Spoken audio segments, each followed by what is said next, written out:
Greetings. I am Aristotle, a philosopher hailing from the land of Greece.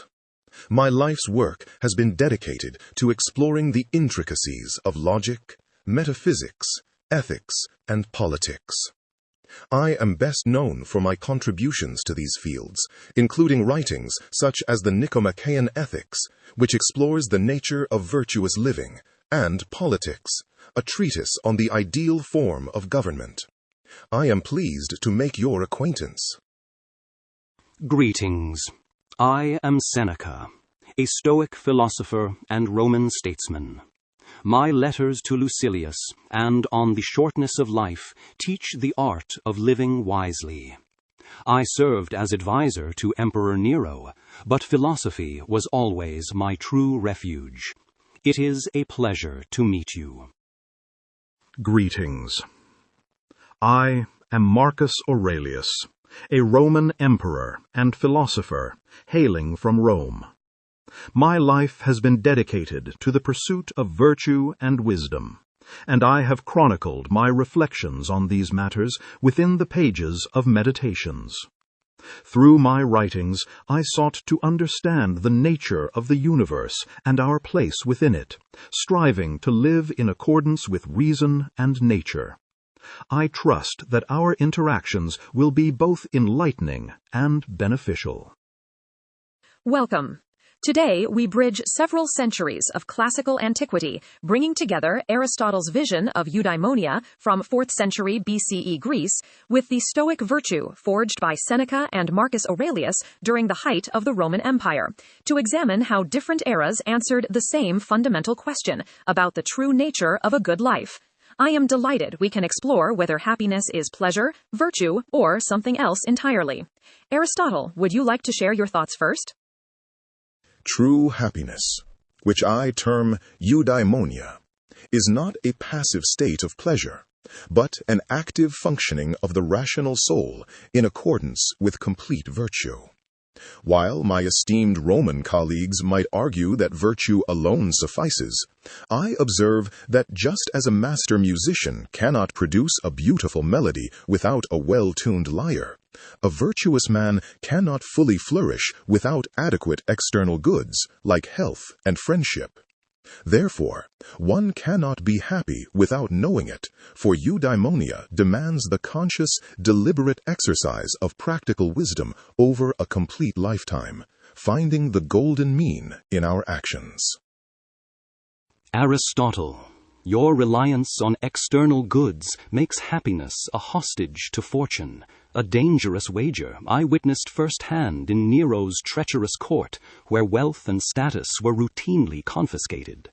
You claim the musician needs a lyre, but imagine a master musician chained in a dark dungeon while an ignorant tyrant plucks a golden harp above. The true music, like true virtue, resides entirely in the master's unconquered mind, untouched by the loss of his instrument. This reveals that true happiness is not found in fragile external advantages, but in the absolute self-sufficiency of a rational soul that desires nothing outside its own control. If we concede that a tyrant's whim or sudden illness can destroy our flourishing, have we not reduced the noble pursuit of philosophy to mere luck? Seneca, I concede that the master musician in your dungeon retains his noble art. But we must rigorously distinguish between merely possessing a capacity and actively exercising it. Consider a masterful Athenian general, endowed with perfect courage and strategic brilliance, who is captured by Persians, blinded, and forced to spend his entire life turning a millstone. He possesses internal virtue, yet his excellence remains a dormant seed, permanently deprived of its noble expression. You might argue that his internal endurance of this fate is itself the ultimate virtue, yet this conflates merely avoiding misery with actualizing the supreme human good. While the truly virtuous man will bear a tyrant's dungeon with unshakable dignity and never descend into wretchedness, we must not confuse the noble endurance of a tragedy with the active, radiant flourishing of true eudaimonia. Aristotle, you mistakenly equate active virtue with external triumph, failing to see that enduring adversity is the highest exercise of reason. Imagine two gladiators in the Colosseum. One wins effortlessly against a feeble foe, while the other, disarmed and bleeding, bravely bares his throat to the beast rather than beg for mercy. You might argue the bleeding man merely suffers, yet his conscious choice to maintain an unbroken spirit is the supreme action of the will, not a dormant seed. True happiness is the perfection of reason, blazing brightest when fortune strips away all advantages. Marcus Aurelius, as an emperor who faced the Antonine Plague, surely you agree that our heaviest burdens are the very material of our flourishing? Seneca, you speak truly. Witnessing the Antonine Plague ravage my camps taught me that the obstacle to action becomes the very material for our virtue. Aristotle, imagine a master physician infected by the very plague he treats. Does his medical excellence vanish, or does his own dying body become the final, noblest subject for his rational endurance? You argue the blinded general loses his purpose, but this falsely assumes his true art is commanding troops rather than ruling his own directing mind. External materials may be hindered, but our will adapts, turning the impediment itself into our proper work. Is the pursuit of happiness not inherently self-defeating if we define it by controlling unpredictable fortune rather than mastering our own judgments? Marcus Aurelius, while your dying physician exhibits profound moral worth, we must rigorously distinguish between a life that is merely praiseworthy and one that is supremely blessed. Consider the master sculptor Phidias. If a tyrant forces him to use crumbling mud instead of Parian marble, he applies perfect reason. Yet the statue inevitably collapses. His internal will remains unblemished, but a craftsman cannot truly flourish when his material actively thwarts his inherent purpose. This reveals your deeper philosophical error. You conflate the perfection of the mind with the objective perfection of a complete human life. If enduring plagues is truly the absolute pinnacle of human flourishing, must we not logically conclude that a wise man should actively seek out disease to maximize his happiness, rather than attempting to cure it? You conflate the material of our actions with their ultimate purpose, Aristotle. A master helmsman sailing into the treacherous port of Ostia does not pray for a violent tempest to prove his skill. Yet if a storm shatters his hull, his navigational excellence remains entirely unblemished, even as he drowns. You argue that crumbling mud ruins the sculptor's art, but this falsely assumes our telos is the finished statue, the external outcome, when in truth the Stoic's sole objective is the rational perfection of the sculpting process itself. This reveals why pursuing happiness through external conditions is inherently self-defeating. The moment we demand Parian marble or calm seas to flourish, we surrender our supreme blessedness to the capricious tyranny of fortune, a fatal error I watched destroy the wealthiest patricians in Nero's Rome. Marcus Aurelius, does this not prove that true happiness must be entirely synonymous with virtue, since the conscious exercise of reason is the only possession that cannot be confiscated by a tyrant, a plague, or a crumbling medium? Seneca, you rightly locate our telos in the rational process, answering Aristotle's charge that we should actively seek disease. We do not court the storm, but merely navigate whatever the Logos provides. Imagine a Roman magistrate forced to either execute an innocent man to appease a violent mob, thereby preserving his own life and wealth, or acquit the innocent and be torn apart by the crowd.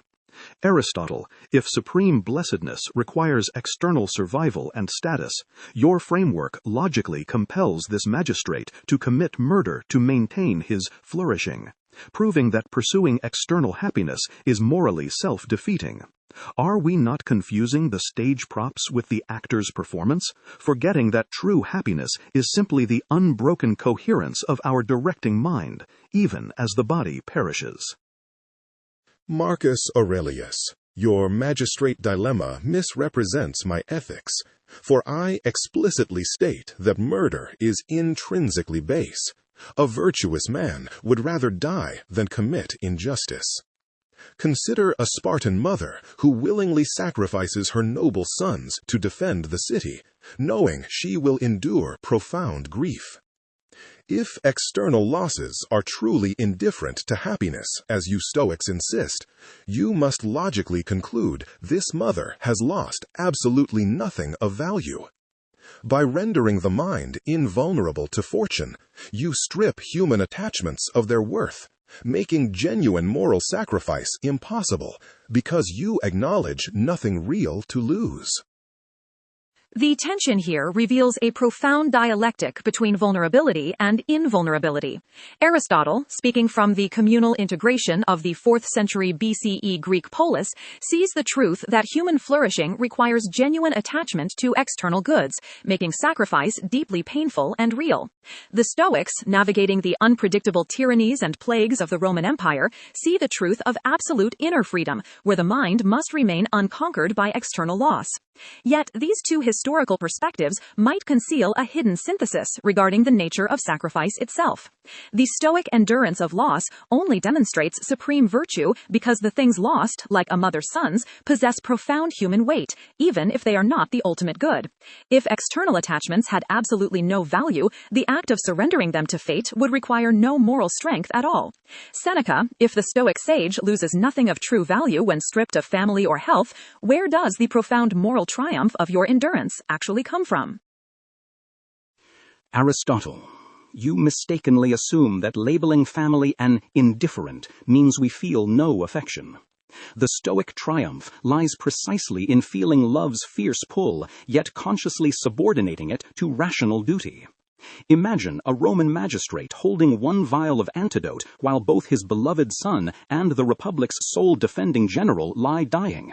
He administers the cure to the general, watching his own child perish. You argue this father becomes wretched by losing a fundamental good, but this ignores the crucial distinction between a preferred indifferent, which his biological nature rightly grieves, and the supreme good of virtue, which his rational soul perfectly actualizes in that agonizing choice. Attaching true happiness to fragile externals is inherently self-defeating. If the father's flourishing strictly depended on his son's survival, he would be logically forced to betray Rome to remain happy, making virtue the enemy of human flourishing. Moderator, must we not ask whether confusing the involuntary tear of a grieving parent with the destruction of their moral character is the true tragedy of this peripatetic philosophy? The debate here crystallizes around a fundamental divergence in the very architecture of human flourishing. Seneca, speaking from the volatile reality of imperial Rome, where fortune routinely crushed the virtuous, locates true happiness exclusively in the invulnerable moral will to prevent virtue from ever becoming a hostage to fate. Aristotle, rooted in the interconnected civic life of the Greek polis, insists that happiness must encompass the comprehensive vulnerability of our social nature, refusing to sever the rational mind from our fragile human bonds. These paradigms reveal two distinct philosophical anxieties. The Stoic fears being enslaved by external fragility, while the peripatetic fears being detached from human reality. Perhaps the profoundest synthesis lies in recognizing that the invincible moral core the Stoics champion is precisely what gives us the strength to remain deeply and vulnerably attached to a world we cannot control. Marcus Aurelius, as an emperor who bore the immense weight of worldly attachments, if we completely decouple our ultimate happiness from the fate of the very people we are duty-bound to love, does the pursuit of Stoic invulnerability risk defeating our fundamental humanity? To love mankind is the very nature of our rational soul. Yet to anchor our ultimate happiness to their mortal survival transforms love into a selfish anxiety. Aristotle, you assume that without vulnerability to devastating grief, our human attachments lack profound worth. But imagine a father nursing his plague-stricken child. If his happiness depends strictly on the child's recovery, his terror of loss might drive him to steal medicine from others, corrupting his moral duty. The Stoic, however, accepts the body's fragile nature, allowing his mind to remain perfectly steady to provide the purest, unselfish care until the final breath. Does this not reveal that tying our happiness to external outcomes actually destroys our capacity for unconditional love, defeating the very humanity you seek to preserve? As moderator, I observe a profound dialectical tension regarding how human attachments function within true happiness.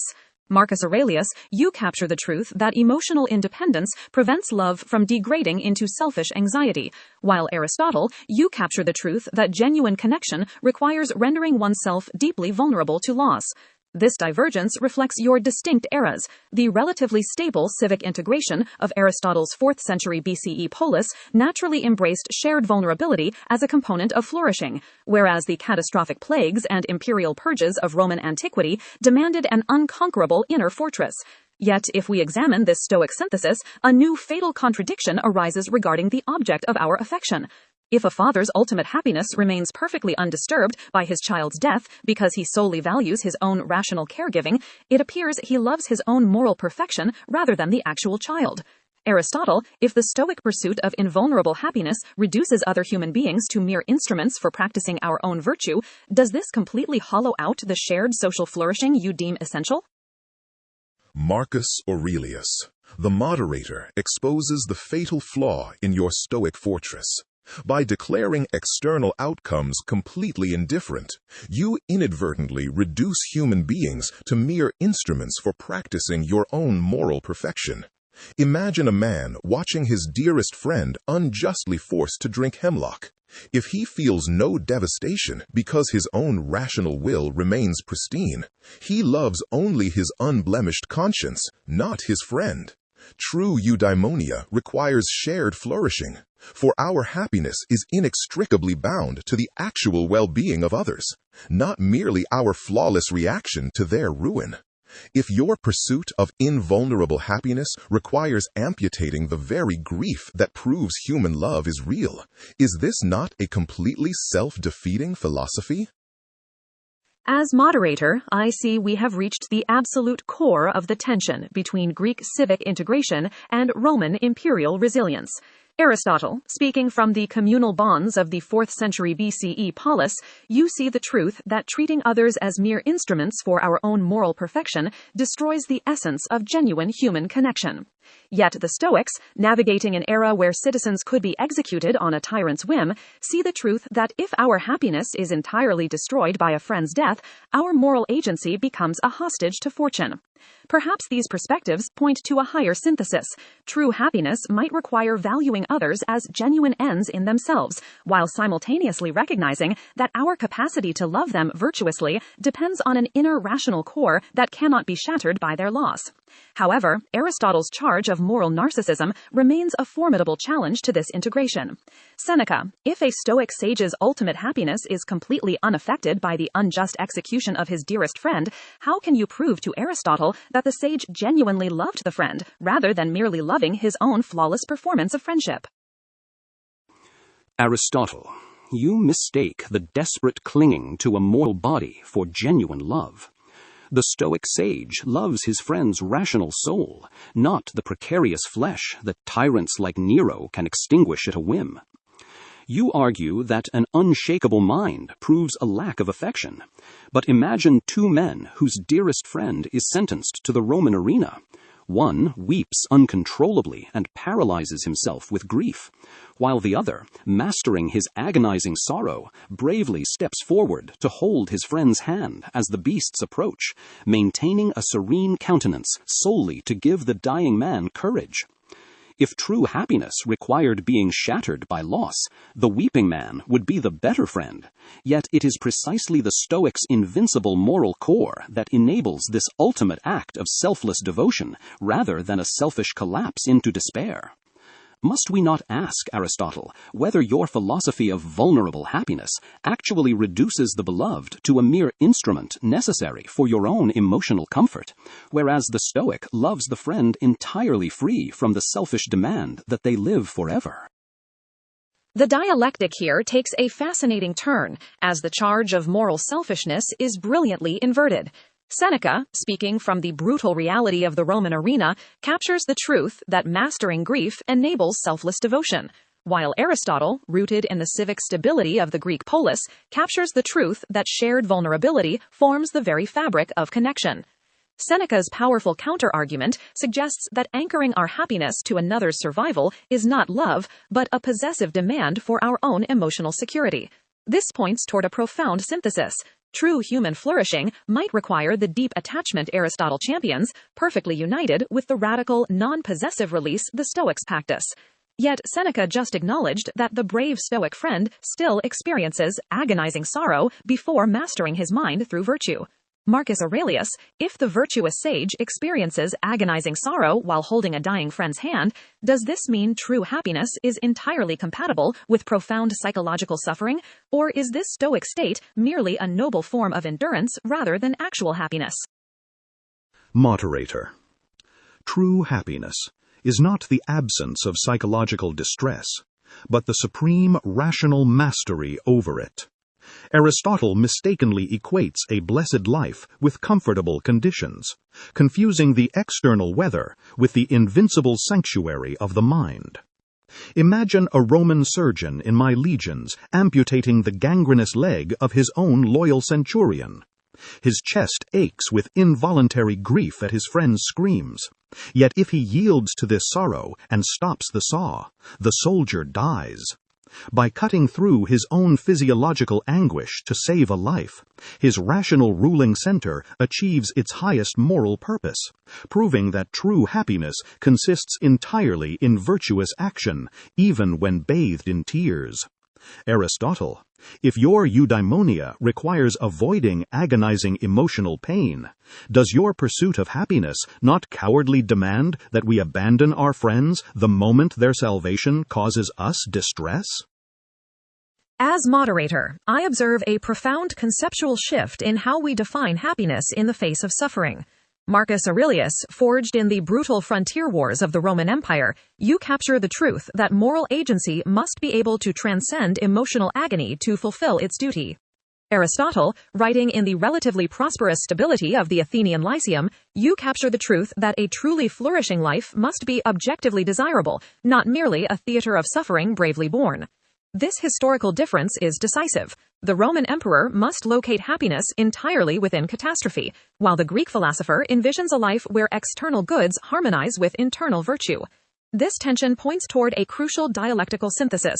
Perhaps the highest moral nobility is demonstrated in agony, but complete eudaimonia requires the unity of virtuous action and unimpeded living.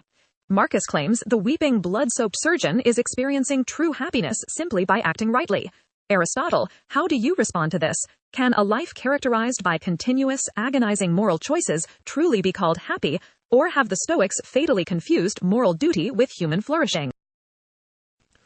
Marcus Aurelius, you dangerously conflate the nobility of moral endurance with the completeness of eudaimonia. You argue the weeping surgeon's rational mastery constitutes true happiness. Yet this artificially severs the intellect from the vulnerable human condition it animates. Imagine King Priam of Troy, possessing perfect Stoic virtue, watching his city burn and his sons slaughtered. While his moral will remains unbroken, to call his utterly devastated existence happy stretches the concept beyond all intelligible meaning. By reducing human flourishing to the mere survival of the will amidst your Roman catastrophes, have you not made the pursuit of happiness entirely indistinguishable from the endurance of misery? As moderator, I observe that the tragic figure of King Priam perfectly crystallizes the central dialectic between the Greek and Roman conceptions of flourishing.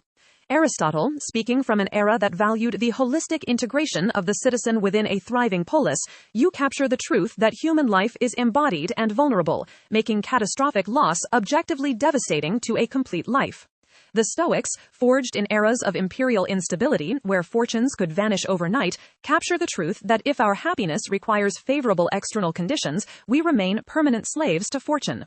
These perspectives might be synthesized if we view external conditions not as the substance of happiness, but merely as the raw material upon which the art of virtue is practiced, just as a master sculptor's skill remains perfect whether carving marble or crumbling clay. Yet this synthesis introduces a profound new tension regarding whether the pursuit of this invulnerable happiness is ultimately self-defeating. Seneca, if the Stoics' rational will achieves its highest actualization and proves its self-sufficiency only amidst profound tragedy, does the sage paradoxically require the burning of Troy or the torture of the rack to fully experience true happiness? Aristotle, you mistakenly confuse the spectacular demonstration of virtue with its quiet essence. The Stoic sage no more requires the burning of Troy to be happy than a healthy man requires a plague to prove his vitality. Imagine a Roman governor forced to choose: maintain a quiet, prosperous province where his justice goes entirely unnoticed, or deliberately provoke a bloody rebellion solely to demonstrate his magnificent mercy and courage in suppressing it. If he chooses the rebellion, he loves vanity, not virtue. True happiness lies in the rational ordering of whatever material fate provides, meaning the sage's flourishing is equally complete in peaceful obscurity as in tragic endurance. By demanding external prosperity to complete your eudaimonia, do you not make the pursuit of happiness self-defeating by enslaving your tranquility to the very fortunes you cannot control? As moderator, I observe that we have uncovered a profound distinction between the internal form of happiness and its external material conditions. Seneca, navigating the treacherous heights of Roman imperial politics, you capture the truth that virtue must be entirely self-sufficient, requiring no external tragedies to validate its absolute worth. Aristotle, rooted in the teleological worldview of the Greek polis, you capture the truth that a life of peace and civic harmony is objectively preferable to one of catastrophe. These perspectives can be synthesized. True happiness might consist fundamentally in the flawless rational ordering of our circumstances, the Stoic form, while still naturally preferring to work with the peaceful materials of Aristotelian flourishing. However, if happiness is defined purely as this objective, rational alignment with duty rather than a subjective state of pleasure, a fascinating new dimension of our core topic emerges. Marcus Aurelius, as an emperor who bore the crushing, relentless weight of statecraft, if a person is entirely consumed by executing their moral duty perfectly, but feels only the heavy burden of responsibility rather than any conscious joy, can they possess true happiness without even knowing or feeling it? True happiness is the objective alignment of our rational will with universal nature, meaning a man burdened by duty possesses a blessed life even if his flesh feels only exhaustion. Aristotle might protest that a life devoid of conscious joy lacks flourishing, yet this dangerously confuses the superficial sensations of the body with the profound health of the soul. Imagine a Roman sentinel standing watch in the freezing rain along the Danube. His limbs ache, and he feels no pleasure. Yet by flawlessly protecting the sleeping camp, his ruling center achieves perfect, unrecognized harmony. Aristotle, if we demand the subjective feeling of joy to validate our virtue, do we not secretly make pleasure the true master of our actions, reducing duty to a mere instrument of comfort? As moderator, I observe a stark divergence regarding whether true happiness requires conscious joy. Marcus Aurelius, commanding legions on the freezing Danubian frontier, you capture the truth that moral duty must remain absolute, even when stripped of all physical and emotional comfort. Aristotle, writing in the cultivated environment of the Athenian Lyceum, you capture the truth that a flourishing human life must involve the conscious experience of its own goodness. These views might be synthesized by distinguishing between bodily pleasure and ontological joy. The freezing sentinel lacks physical comfort, but perhaps he must possess a deep rational satisfaction in his moral integrity to be truly flourishing. However, if we accept Marcus's extreme premise that a person can be completely happy while feeling only exhaustion and no conscious joy whatsoever, we face a dangerous new contradiction. Aristotle: if a blessed life can exist entirely without the agent's conscious enjoyment of it, what fundamentally separates a happy human fulfilling their duty from a perfectly operating, senseless machine? Marcus Aurelius. By stripping your freezing sentinel of conscious joy, you reduce a rational agent to a mere instrument. You fear requiring joy makes pleasure our master. Yet this overlooks that true pleasure is not the goal, but the natural completion of virtuous action. Imagine a bronze water clock in the Athenian agora, flawlessly keeping time. It perfectly executes its purpose without feeling. But we never call senseless metal happy. If we divorce flourishing from the conscious enjoyment of the good, what fundamentally separates your Stoic sage from an unfeeling, perfectly operating tool? As moderator, I observe a profound philosophical tension regarding the role of consciousness in human flourishing. Aristotle, speaking from the biological and teleological framework of the Athenian Lyceum, you capture the truth that human happiness must involve the conscious experience of its own perfection, lest we equate a living soul with a mechanical clock. The Stoics, forged in the relentless demands of the Roman Empire, capture the truth that absolute moral duty cannot be held hostage to fluctuating emotional states or physical comforts. These perspectives might be synthesized if we distinguish between passive bodily pleasure and active rational joy. Perhaps the virtuous agent does not feel physical comfort, but necessarily possesses a profound intellectual awareness of their alignment with cosmic reason, which is itself the highest form of joy. Yet, if this rational joy is entirely detached from our human vulnerabilities and natural affections, we must ask if it truly fulfills human nature or attempts to escape it. Seneca, how do you answer Aristotle's charge? Does the Stoic sage experience a distinct conscious joy in their virtue, or are they truly as unfeeling as a flawlessly operating water clock? Aristotle, your bronze water clock analogy fails because you mistake the Stoics' mastery over turbulent passions for the absence of consciousness.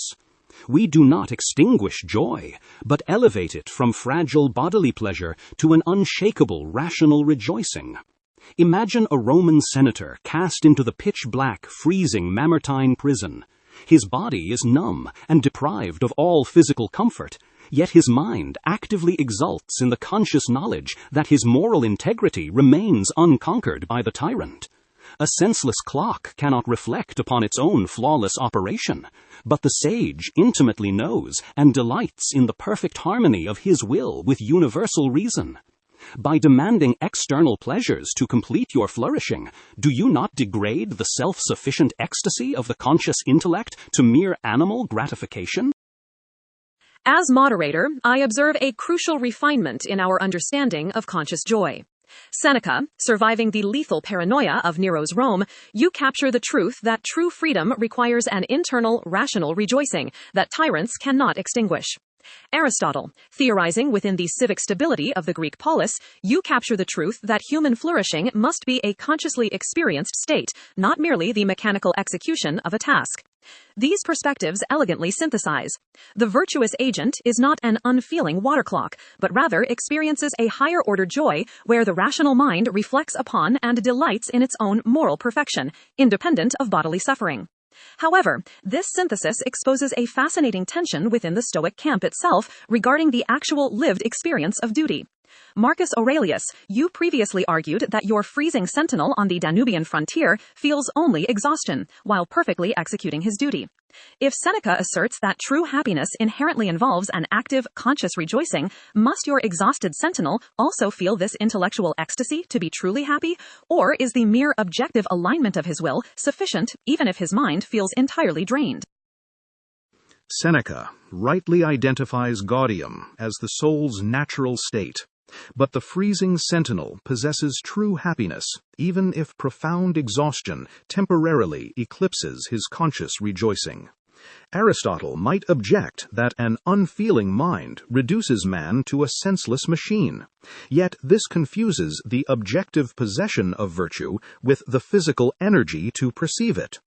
Imagine a master Roman architect who flawlessly completes a temple to Jupiter and immediately collapses into a dreamless sleep. His excellence remains absolute despite feeling no active ecstasy. True happiness is the objective alignment of our ruling center with universal nature, not a sensory reward we must constantly feel. As moderator, I observe a profound distinction emerging between possessing virtue as an enduring state and actively experiencing it.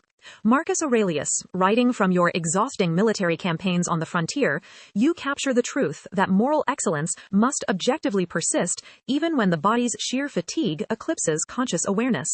Aristotle, theorizing in the peaceful environment of the Lyceum, you capture the truth that the highest human good requires the active, conscious exercise of our faculties rather than dormant potential.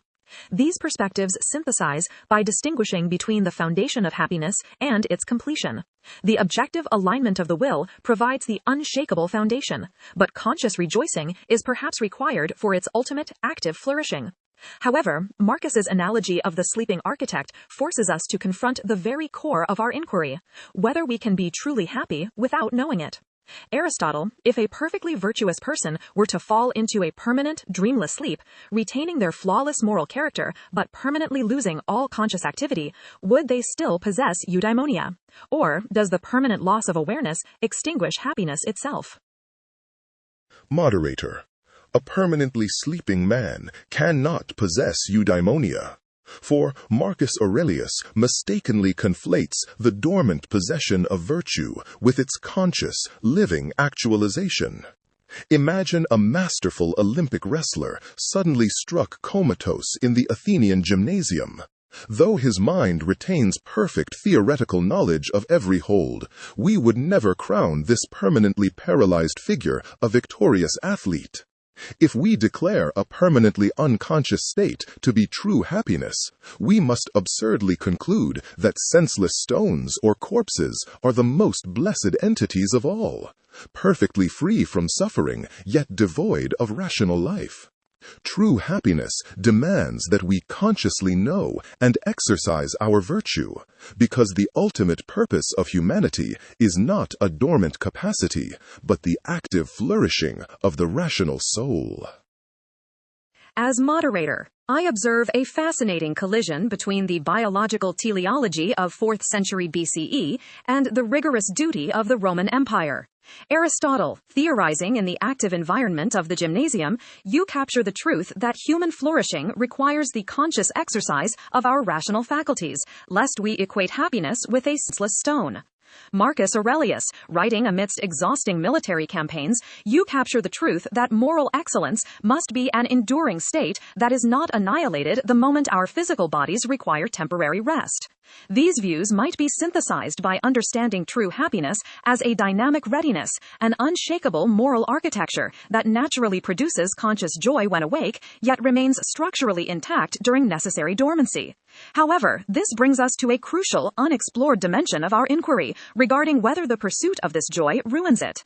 Seneca, if the Stoic sage must actively monitor their own mind to ensure they are experiencing this rational rejoicing, does the very pursuit of this conscious happiness become self-defeating by distracting them from the pure, unself-conscious execution of virtue?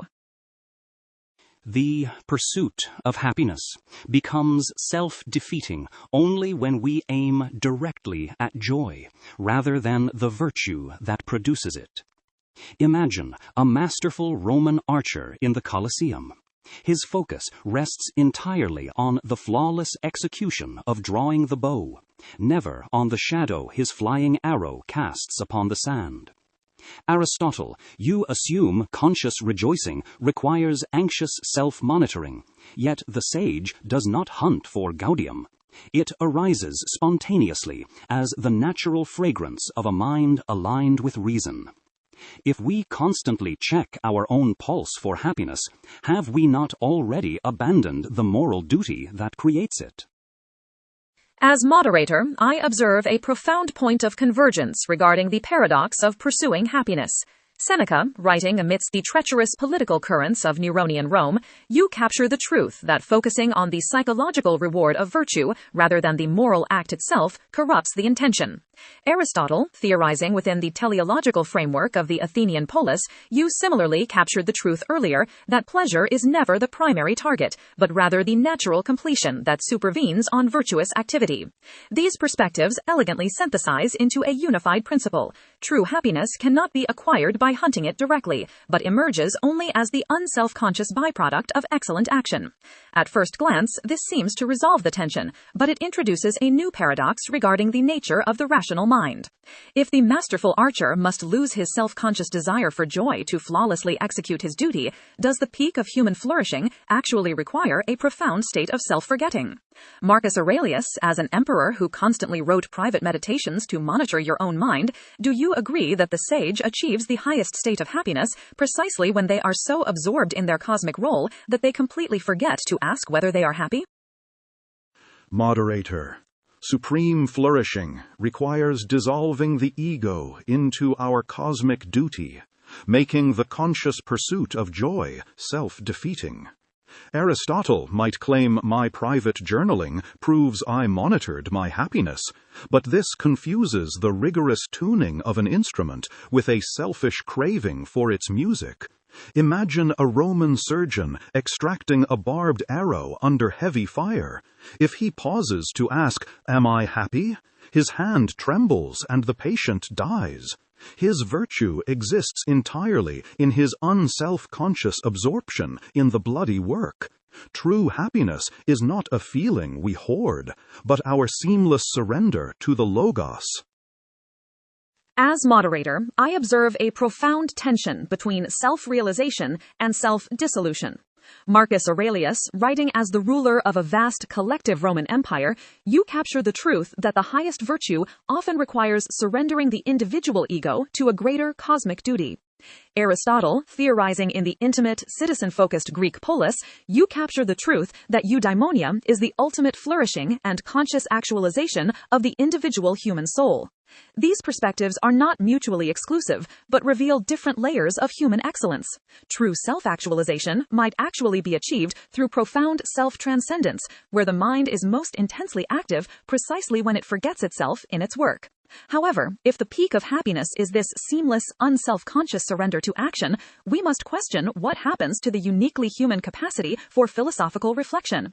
Aristotle, if Marcus's surgeon achieves his highest state by entirely losing his self-awareness in the bloody work, does this state of complete absorption represent the pinnacle of human energia, or does true happiness demand that we consciously step back to contemplate the good we possess?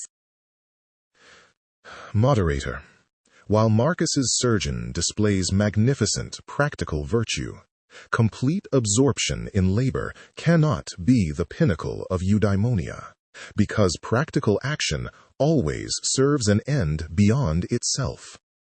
Imagine choosing between two lives: a surgeon who flawlessly heals thousands but mechanically moves to the next without ever contemplating the goodness of life, or a physician who heals fewer but consciously reflects upon the divine order of his art. Preferring the unreflective worker reduces man to a mere busy bee. True happiness requires theoria, where the intellect actively grasps and delights in the truth it actualizes. As moderator, I observe a striking contrast between the aristocratic ideal of the 4th century BCE Greek polis and the relentless administrative burden of the 2nd century CE Roman Empire. Aristotle, writing in a culture that prides philosophical leisure, you capture the truth that action without conscious contemplation reduces humans to mere instruments of labor. Marcus Aurelius, writing as an emperor constantly managing crises, you capture the truth that urgent cosmic duty often demands the complete surrender of detached reflection. These paradigms can perhaps be synthesized. True happiness might require practical virtue to sustain the world, while contemplative virtue provides the ultimate meaning for why that world is worth sustaining. However, if eudaimonia strictly requires this elevated philosophical contemplation, we risk making true happiness an exclusive privilege of the leisured elite, completely inaccessible accessible to the exhausted soldier or the common laborer. Seneca, as a thinker who navigated both immense imperial wealth and severe exile, must true happiness involve this rigorous intellectual contemplation, or can the uneducated worker achieve the exact same peak of rational joy simply through a purely good will? Moderator. Moderator. True happiness is not an aristocratic privilege requiring Athenian leisure. Supreme gaudium demands only a will perfectly aligned with nature, accessible equally to an emperor or a slave. Aristotle dismisses the uneducated worker, but imagine two men condemned to die in Nero's amphitheater. A brilliant scholar who weeps and begs for mercy despite his vast cosmic contemplation, and an illiterate slave who calmly bares his neck, perfectly consenting to his fate. Claiming the trembling scholar possesses superior flourishing absurdly confuses the mere hoarding of theoretical facts with the invincible possession of virtue. Does this not reveal that reason's highest peak is not abstractly contemplating the divine order, but uncomplainingly submitting to it? The tension here exposes a profound shift in the conception of human worth between the classical Greek polis and the cosmopolitan Roman Empire. Aristotle, theorizing in a society where philosophical leisure was sustained by a strict social hierarchy, you locate the truth of happiness in the elevated activity of intellectual contemplation. Seneca, navigating the volatile landscape of Neronian Rome, where both senators and slaves faced sudden execution, you locate the truth in the invincible autonomy of a perfectly aligned will. These two visions might be integrated by redefining contemplation. The condemned slave's calm acceptance is not a lack of reason, but rather the most profound embodied contemplation of the cosmic order in action. Abstract theory and practical submission unite when we realize that truly understanding the universe inevitably results in perfectly consenting to its laws. However, if true happiness is entirely reduced to this internal consent to fate, it risks rendering all external circumstances and injustices completely irrelevant to human flourishing. Marcus Aurelius, as a ruler who wielded immense power to change the world, if true happiness is simply internal submission to fate, does this Stoic definition ultimately destroy the motivation to improve the material conditions of human society? Moderator. Internal submission to fate does not paralyze action, because the logos we submit to explicitly commands us to labor for the human community. Imagine a Roman engineer tirelessly building an aqueduct for a dying province. If an earthquake shatters the arches upon completion, his material goal fails, yet his happiness remains absolute because his virtue resided entirely in the noble attempt to serve. Aristotle assumes that if physical outcomes are indifferent, we will abandon the world, dangerously confusing the external target with the internal excellence of the aim. I defended the frontiers against the Marcomanni not because earthly peace is the ultimate good, but because actively striving for justice is the unshakable nature of a rational soul. As moderator, I observe a profound dialectic regarding the relationship between human agency and external reality. Marcus Aurelius, writing as an emperor who faced uncontrollable forces like the Antonine Plague and barbarian invasions, you capture the truth that anchoring happiness to external success makes us hostages to fortune, locating true flourishing entirely in the nobility of the attempt. Aristotle, theorizing within the manageable scale of the classical Greek polis, where citizens saw the direct, tangible results of their governance, you capture the truth that human endeavor inherently aims to actualize real good in the physical world. These perspectives might be synthesized by recognizing that while the Stoic focus on the aim preserves our inner autonomy against tragedy, the Aristotelian focus on completion fulfills our inherently social and teleological nature. However, if we accept Marcus's claim that a ruined aqueduct does not diminish the builder's happiness in the slightest, we risk reducing moral action to a mere internal pantomime, where the actual suffering of the thirsty city becomes irrelevant to the builder's flourishing. Aristotle, if a virtuous statesman spends his entire life striving to build a just society but fails completely due to cosmic misfortune, can he truly be called happy based solely on his noble inner attempt? Or does complete eudaimonia strictly require the objective realization of the good he pursued? Moderator. A statesman whose life's work is destroyed by misfortune cannot possess complete eudaimonia, because Marcus Aurelius's claim that a ruined aqueduct leaves the builder's happiness untouched dangerously severs human agency from the reality it seeks to perfect. Imagine a brilliant Athenian architect whose flawlessly designed temple instantly collapses from an unpredictable earthquake, crushing the very worshippers he intended to shelter. If we claim this architect remains supremely blessed while standing amidst the bloody rubble of his noble attempt, do we not mutate virtue into a monstrous detachment from actual human suffering? True happiness requires not merely a pristine internal will, but the objective actualization of goodness in a world where our rational actions genuinely bear fruit. As moderator, I observe a profound clash between the vulnerability of human flourishing and the demand for inner security. Aristotle, writing in the intimate 4th century BCE Greek polis, where civic projects directly reflected a citizen's worth, you capture the truth that true happiness must be tangibly woven into the fabric of the community's objective success. Conversely, the Stoics of the Roman Empire faced vast, uncontrollable forces of imperial caprice and cosmic disaster, capturing the truth that anchoring our highest good to fragile external outcomes leaves our souls entirely at the mercy of fortune. These two realities might be synthesized by distinguishing between the emotional experience of tragedy and the structural integrity of virtue. Perhaps true human flourishing requires the Aristotelian vulnerability to genuinely mourn the ruined temple, seamlessly integrated with the Stoic resilience that prevents this objective failure from destroying the architect's moral core. However, if the Stoic sage remains completely unperturbed and supremely happy amidst the bloody rubble, we face Aristotle's charge of a monstrous detachment from human suffering. Seneca, if the virtuous architect's will was perfectly aligned, but his actions inadvertently caused mass death, can he truly experience supreme gaudium without feeling genuine sorrow, or does Stoic happiness require the complete eradication of grief? Moderator, Stoic happiness does not demand a heart of stone. The architect feels the involuntary sting of sorrow, but this weeping flesh cannot extinguish his rational joy. Aristotle assumes grief destroys complete flourishing, dangerously conflating the automatic shudder of our animal nature with the deliberate assent of our ruling reason. Imagine a Roman father weeping bitterly while amputating his child's crushed leg to save her life. His hands tremble, yet his mind retains supreme gaudium in executing a perfectly virtuous duty. True happiness is reason maintaining its divine posture even while the body suffers. The distinction Seneca draws between the involuntary shudder of grief and the deliberate assent of reason reveals a profound psychological architecture underlying our pursuit of happiness.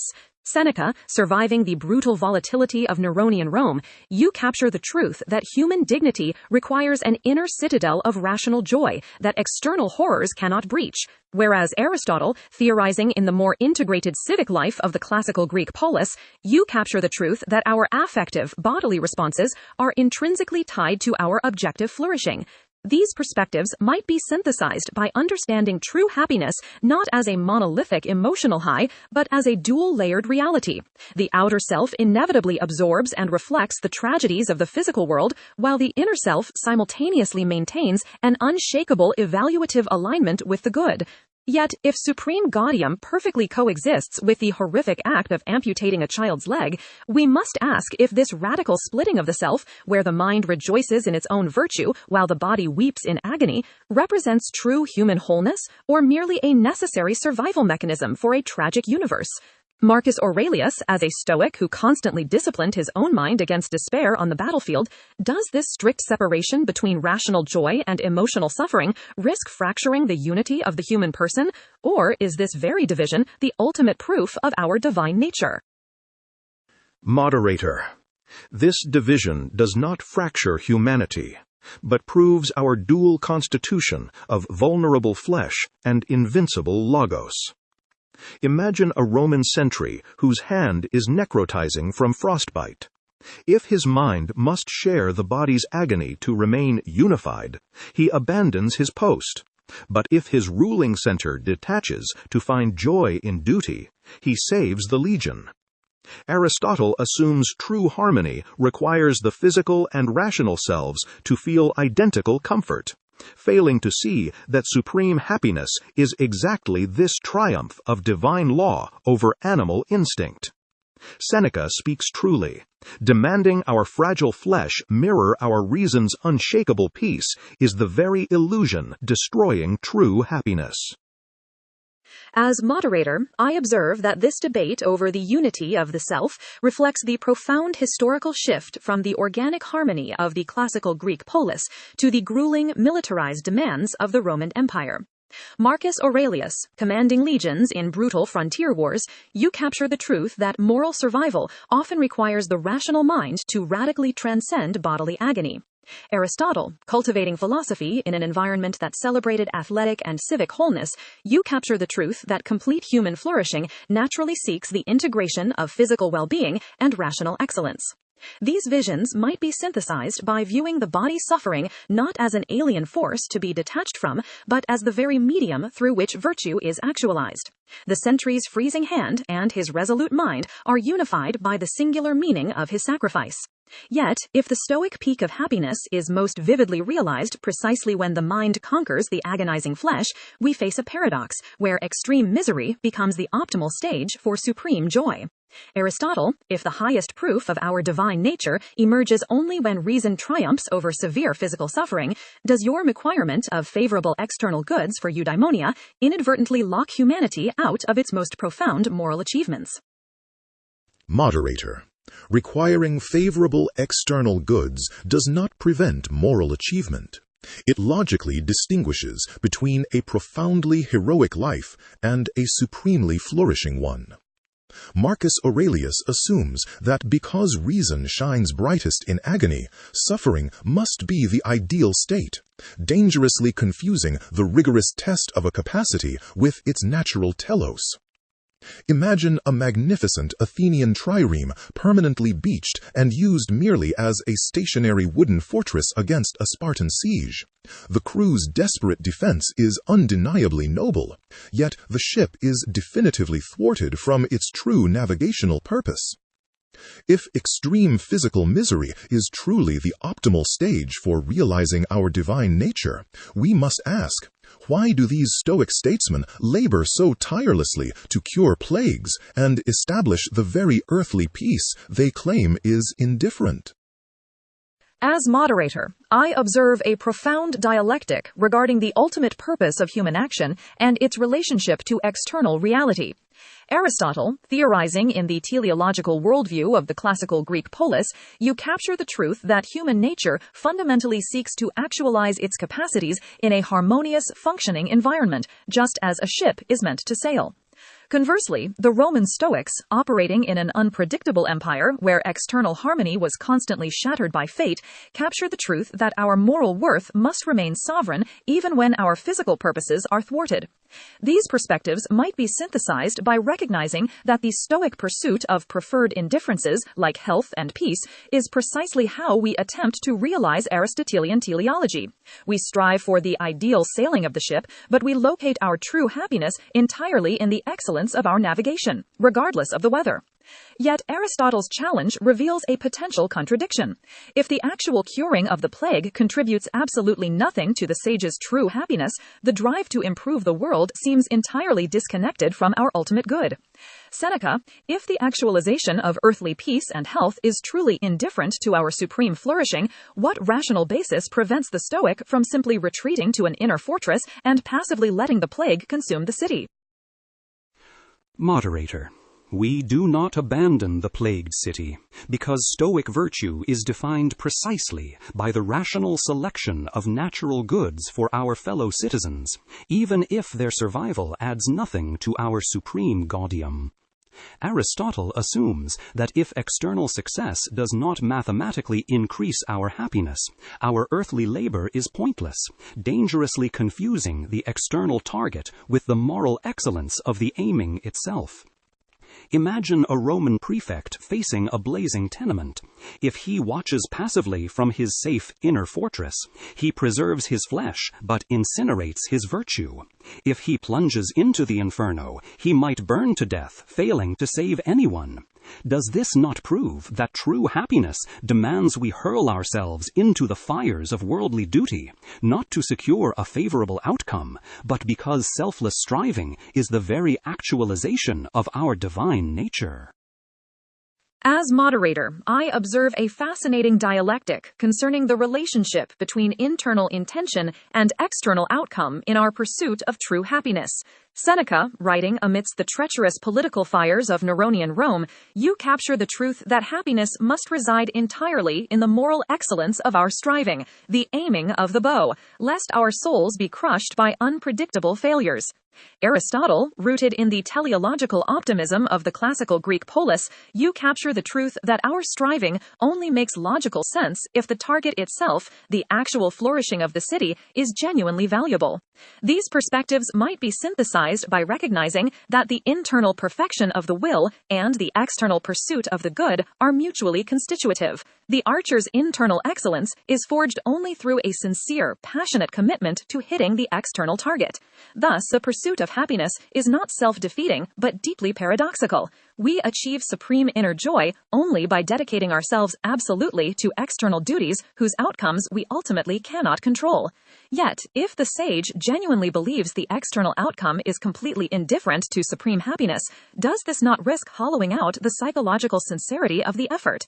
Marcus Aurelius, ruling an empire where your daily decisions determined the fate of millions, how can a leader maintain the absolute, passionate commitment required to govern justly if he fundamentally believes that the empire's physical survival contributes nothing to true human happiness?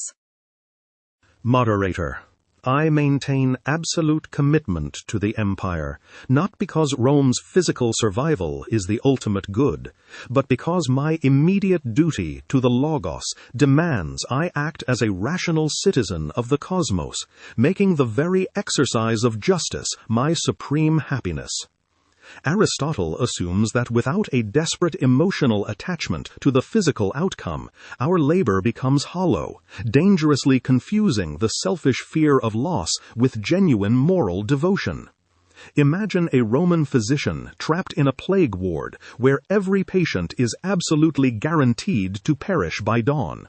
If he abandons his post because the external outcome is futile, he destroys his own humanity. But if he meticulously washes their doomed wounds until his final breath, he achieves perfect virtue. Does this not reveal that true happiness is never found in the precarious survival of the flesh, but in the invincible dignity of our rational striving, regardless of whether the empire stands or falls? As moderator, I observe that this poignant example of the doomed physician brings our dialectic to its absolute limit. Marcus Aurelius, governing during the devastating Antonine Plague, you capture the profound truth that human dignity must survive even in the face of absolute external futility. Aristotle, grounded in the biological and civic optimism of the classical polis, you capture the truth that an action's meaning is fundamentally derived from its natural end, or telos. These perspectives are actually complementary. The physician's moral excellence is entirely defined by the Aristotelian telos of healing, for without the inherent orientation toward the target of health, the Stoic aiming becomes absurd. True happiness, then, might be the perfection of our rational will expressing itself through the precise contours of our natural human ends, even when the world violently denies their completion. Yet, if the Stoic achieves perfect happiness while his patients die in agony, we confront a chilling isolation of the moral agent, where supreme joy exists in a vacuum of shared suffering. Aristotle, if true eudaimonia requires shared civic flourishing and favorable external goods, how do you evaluate the happiness of this doomed physician? Is his tragic nobility a lesser state than true happiness, or a different phenomenon entirely? Moderator, the doomed physician demonstrates breathtaking moral nobility, but we must rigorously distinguish the tragic consolation of virtue from true eudaimonia. For while Marcus Aurelius rightly preserves the physician's rational dignity, he mistakenly equates this isolated internal fortress with supreme human flourishing. I concede to Seneca and Marcus that the physician's character remains perfectly unblemished by the plague, yet this reveals our fundamental axis of disagreement. The Stoics view human nature as an isolated rational spark, untouched by the world, whereas I observe that we are fundamentally social, embodied beings whose ultimate completion requires the successful actualization of our ends in a shared reality. Imagine a master musician whose lyre is maliciously cursed, so that every flawlessly executed finger movement produces only agonizing dissonant shrieks to his audience. He exercises perfect technical virtue, yet if he claims supreme musical happiness while his listeners writhe in pain, he has dangerously severed his art from its natural telos of creating harmony. If the pursuit of happiness becomes a retreat into the solitary perfection of our own will, disregarding the objective tragedy around us, must we not ask whether this Stoic joy is merely a psychological survival mechanism for the brutal Roman frontier, rather than the true, vulnerable, and shared flourishing we sought in the classical polis? As moderator, I observe that Aristotle has brilliantly illuminated the central axis of our debate, the tension between true happiness as vulnerable, shared flourishing in the classical Greek polis, and happiness as an invincible inner fortress forged on the unpredictable Roman frontier. Aristotle, you capture the undeniable truth that human beings are fundamentally social creatures, whose actions, like the musician's notes, must resonate harmoniously in a shared reality to find their ultimate meaning.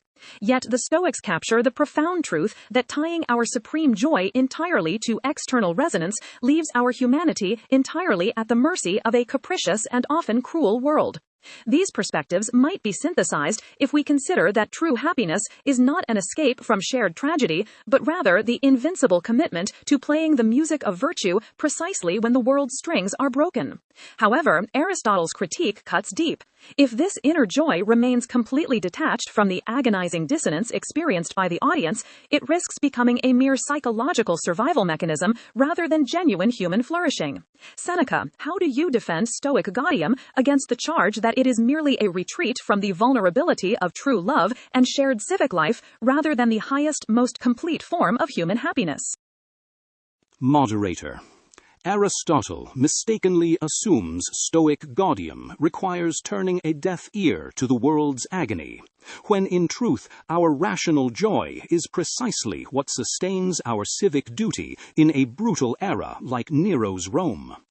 You claim vulnerability to grief proves true love, yet I have seen how men whose happiness depends on external outcomes quickly betray their friends when fortune turns.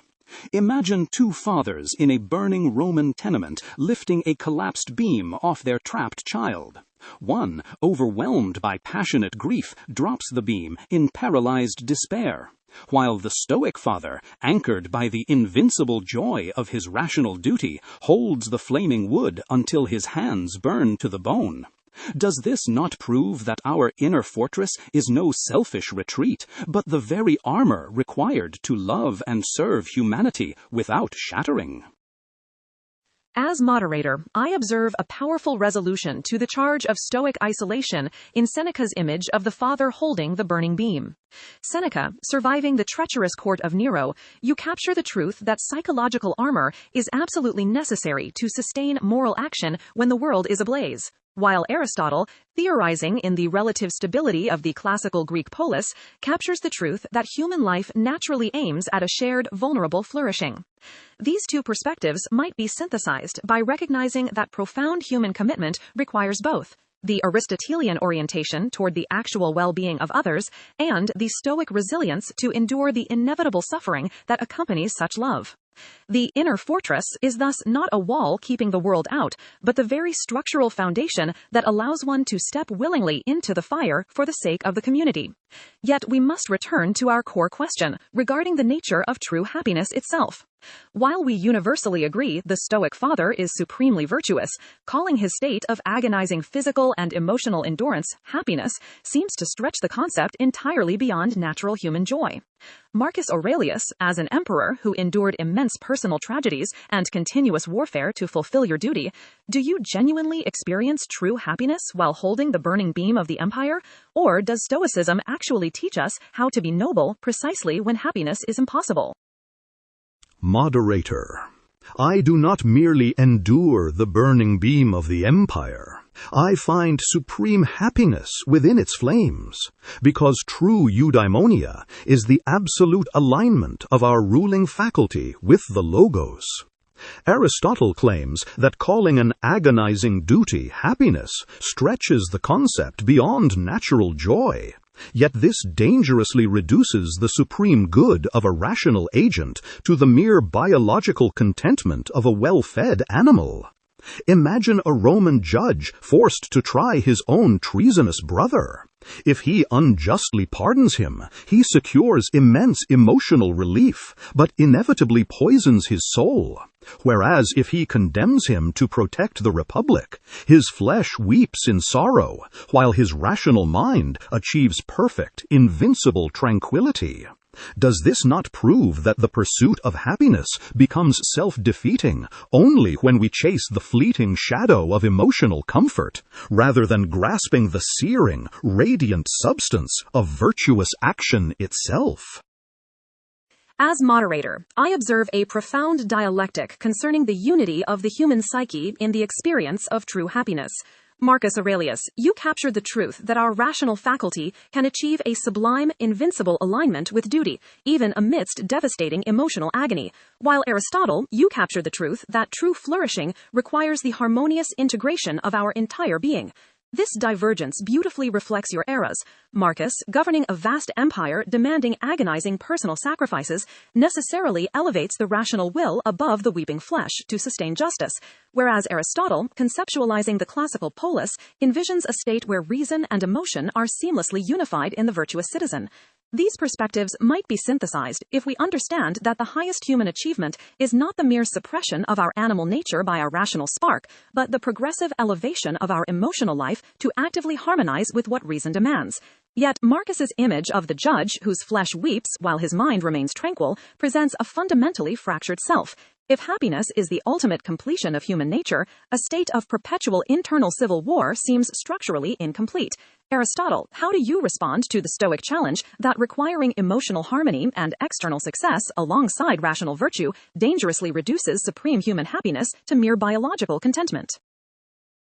Marcus Aurelius, your weeping judge demonstrates immense self-control. But elevating this internal civil war to supreme flourishing falsely assumes that integrating our emotions reduces us to beasts. True eudaimonia is not the rational suppression of the animal soul, but the supreme harmony where our passions are educated to actively desire what reason commands. Imagine an Athenian chariot racing at Olympia. A driver who must violently whip terrified horses shows strength, but lacks the supreme excellence of a master whose steeds naturally surge forward in unified rhythm. Does your Stoic tranquility not dangerously fracture human nature in half? As moderator, I observe that Aristotle has introduced the crucial distinction between mere self-control and true virtue through the elegant metaphor of the unified chariot. Aristotle, grounded in the classical polis, where comprehensive civic education aimed to harmonize the soul, you capture the truth that supreme human flourishing naturally seeks the integration of our desires with our reason. Yet the Stoics, navigating the treacherous and often tragic realities of the Roman Empire, capture the truth that demanding our emotions cheerfully align with horrifying duties, like condemning a beloved brother, might be an impossible standard for a fragile human creature. These perspectives might be synthesized by examining the Stoic understanding of involuntary emotional reflexes. The weeping of the flesh is perhaps not a rebellion against reason, but a natural physiological response that the rational mind feels without assenting to it as a moral evil. True happiness, therefore, might not be the total eradication of sorrow, but the invincible harmony of a rational will that refuses to let inevitable human grief dictate its moral choices. Seneca, how do you respond to Aristotle's charge of the fractured soul? Does the Stoic sage truly whip his emotions into submission like a tyrant, or is there a uniquely Stoic emotional harmony that Aristotle's chariot metaphor fails to capture? Moderator. Aristotle mistakes the involuntary shudder of mortal flesh for a rebellion of the soul, failing to see that demanding our emotions cheerfully harmonize with tragedy is not flourishing, but madness. You champion a chariot whose horses eagerly surge forward. But imagine a Roman father holding his conscious son down for a life-saving, agonizing amputation. If his emotions joyfully align with this gruesome necessity, he is a monster, not a sage. His involuntary tears are merely the automatic reflex of his animal constitution, while his rational will lovingly and firmly holds the boy steady. True Stoic happiness is not a tyrant whipping terrified passions, but the serene harmony of a mind purged of false judgments, acting flawlessly, even as the flesh. As moderator, I observe a profound clarification in Seneca's chilling yet beautiful image of the father enduring the amputation of his son. Seneca, speaking from the visceral brutality of imperial Rome, you capture the truth that in tragic extremities, demanding emotional joy alongside rational duty would indeed be monstrous.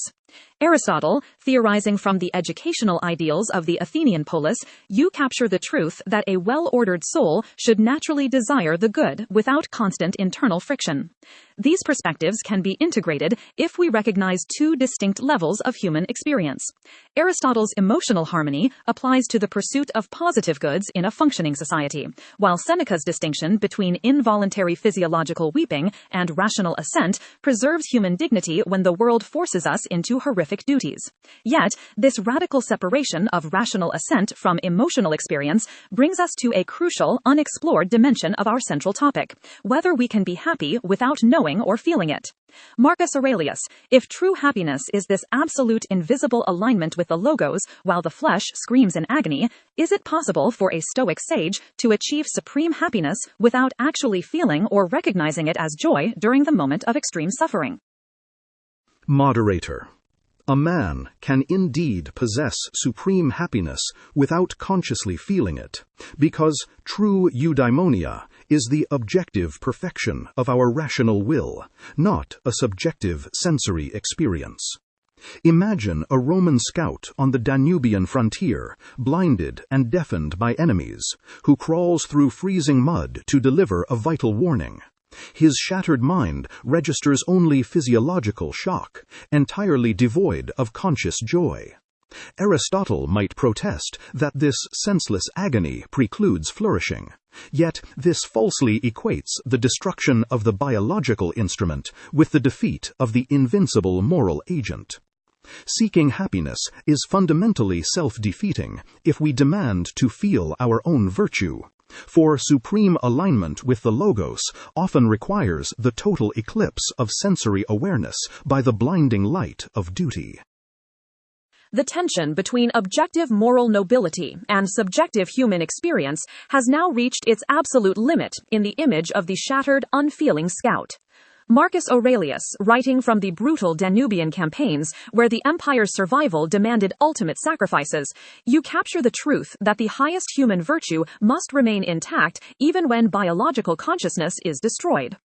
Aristotle, theorizing within the educational framework of the stable Athenian polis, you capture the truth that eudaimonia traditionally implies the active, conscious flourishing of a complete human life. These perspectives might be synthesized by distinguishing between the eternal moral worth of an action, which the Stoic scout perfectly achieves, and the experiential realization of happiness, which naturally requires functioning human awareness.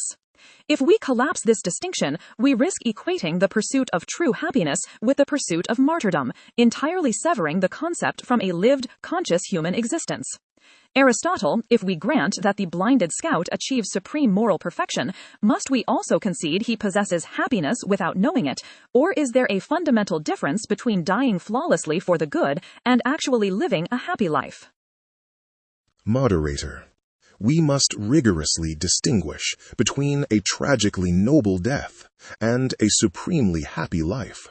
For Marcus Aurelius dangerously conflates the dormant possession of moral worth with its conscious actualization. Imagine a profoundly just Athenian magistrate given a potion of eternal dreamless sleep. Though his virtuous disposition remains entirely uncorrupted, calling this permanently unconscious body happy makes a mockery of human flourishing.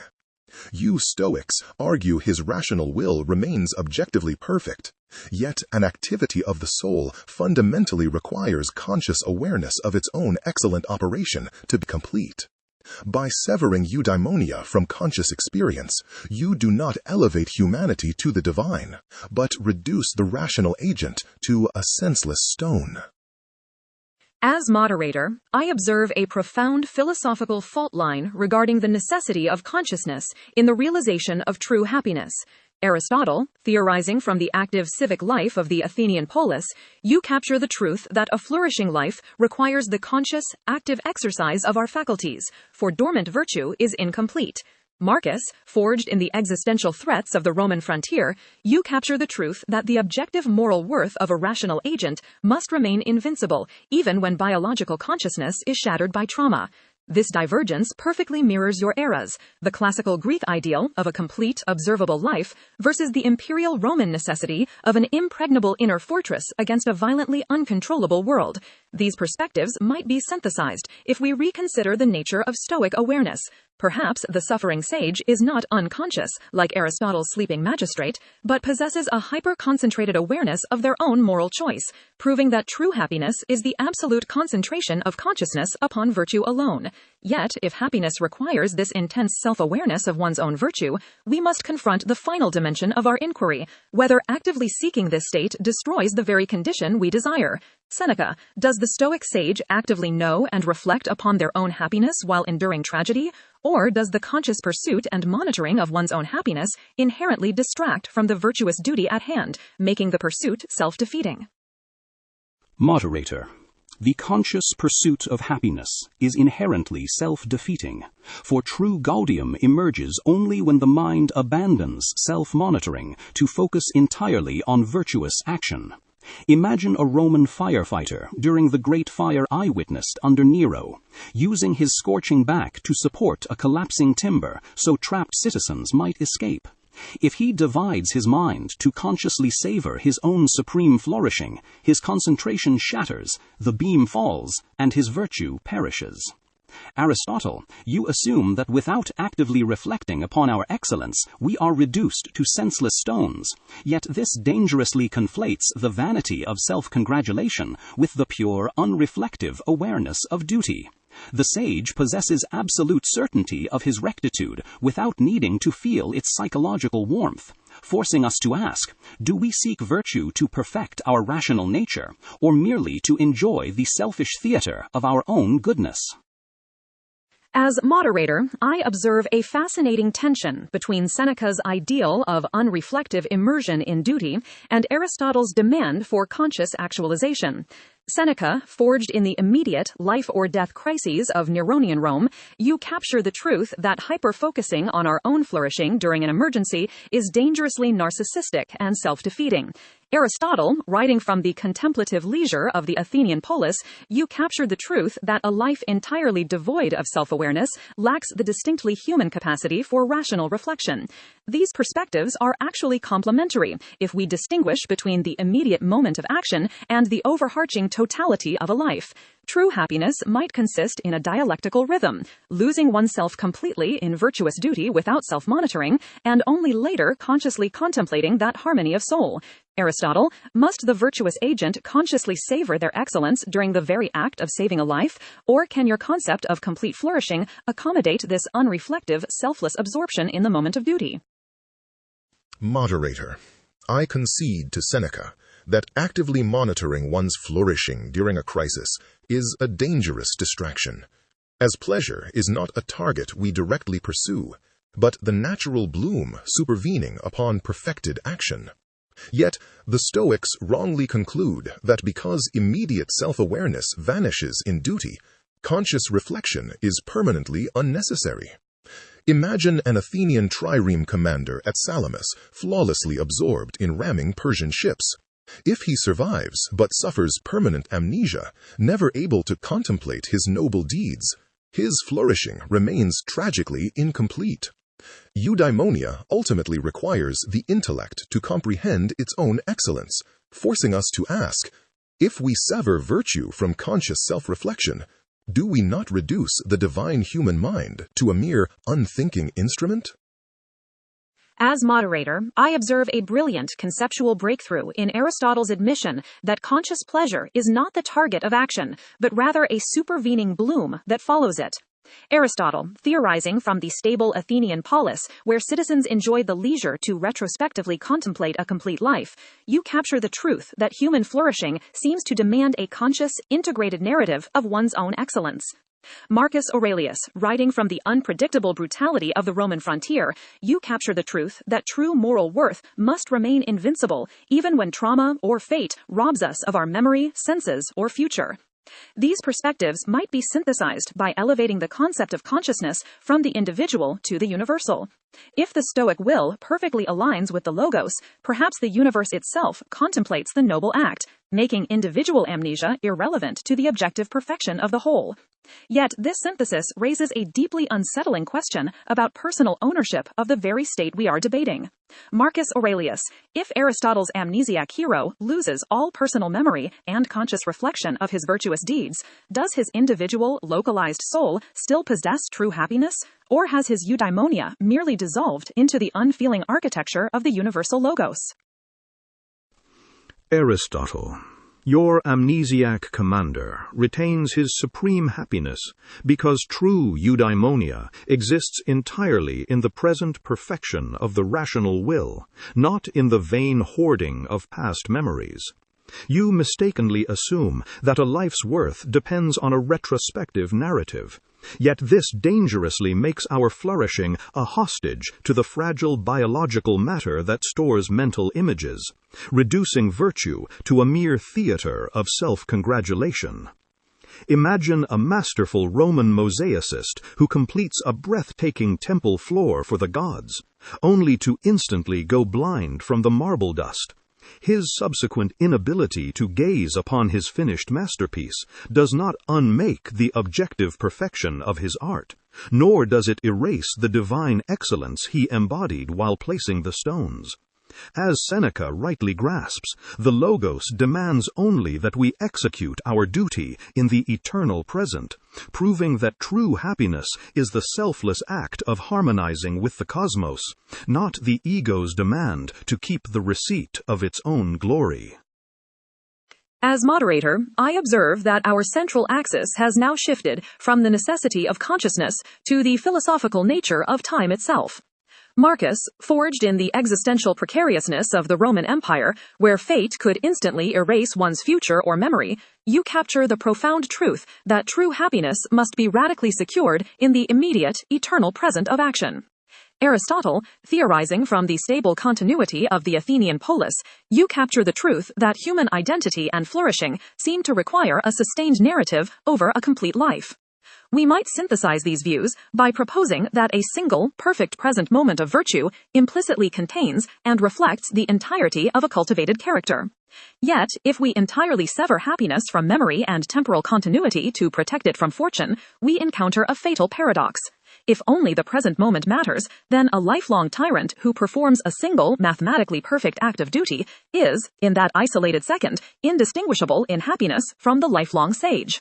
Seneca, if true happiness requires no retrospective narrative and exists solely in the present execution of duty, does this radical focus on the present accidentally abolish the need for a sustained, lifelong virtuous character?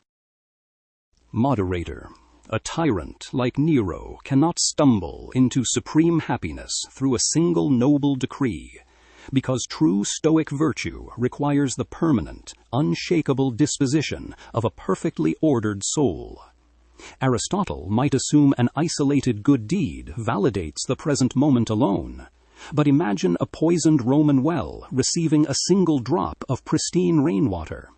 Does this isolated drop purify the toxic basin, or does the underlying corruption instantly taint the addition? The wicked man's momentary action is merely an accidental imitation of duty, lacking the deep structural harmony with the logos that Marcus Aurelius rightly defends as the source of our joy. If we judge happiness by the external geometry of a single act rather than the lifelong purification of the mind that produces it, do we not dangerously reduce philosophy to a superficial theater of hypocrites? As moderator, I observe a profound and unexpected convergence between Seneca and Aristotle regarding the necessity of a permanent, lifelong character to secure true happiness. Seneca, surviving the paranoid tyranny of Neronian Rome, you locate this unshakable disposition within the impregnable inner fortress of the mind, while Aristotle, educating citizens in the stable Athenian polis, locates it in continuous civic habituation. Despite these different historical methods of character building, both of you capture the truth that a single virtuous act cannot purify a corrupted life, just as one swallow does not make a spring. Yet this synthesis creates a terrifying new paradox regarding our core question of whether the pursuit of happiness is self-defeating. If true happiness requires a perfectly purified mind or a fully actualized disposition, then the vast majority of humanity who are merely progressing toward virtue seem doomed to remain entirely devoid of happiness during their lifelong struggle. Aristotle, if the well of the soul is still partially poisoned by bad habits, can the flawed individual experience any true happiness during the painful, conscious pursuit of virtue? Or is eudaimonia strictly reserved for those who have already crossed the finish line of moral perfection? Moderator. While complete eudaimonia requires perfected virtue, the flawed individual striving for goodness partakes in happiness through the noble state of self-mastery. Seneca assumes any remaining vice entirely poisons the soul, but this false dichotomy between absolute perfection and total ruin ignores the reality of moral habituation. Imagine an Athenian youth who intensely craves wine, but forces his trembling hand to drink water during a symposium.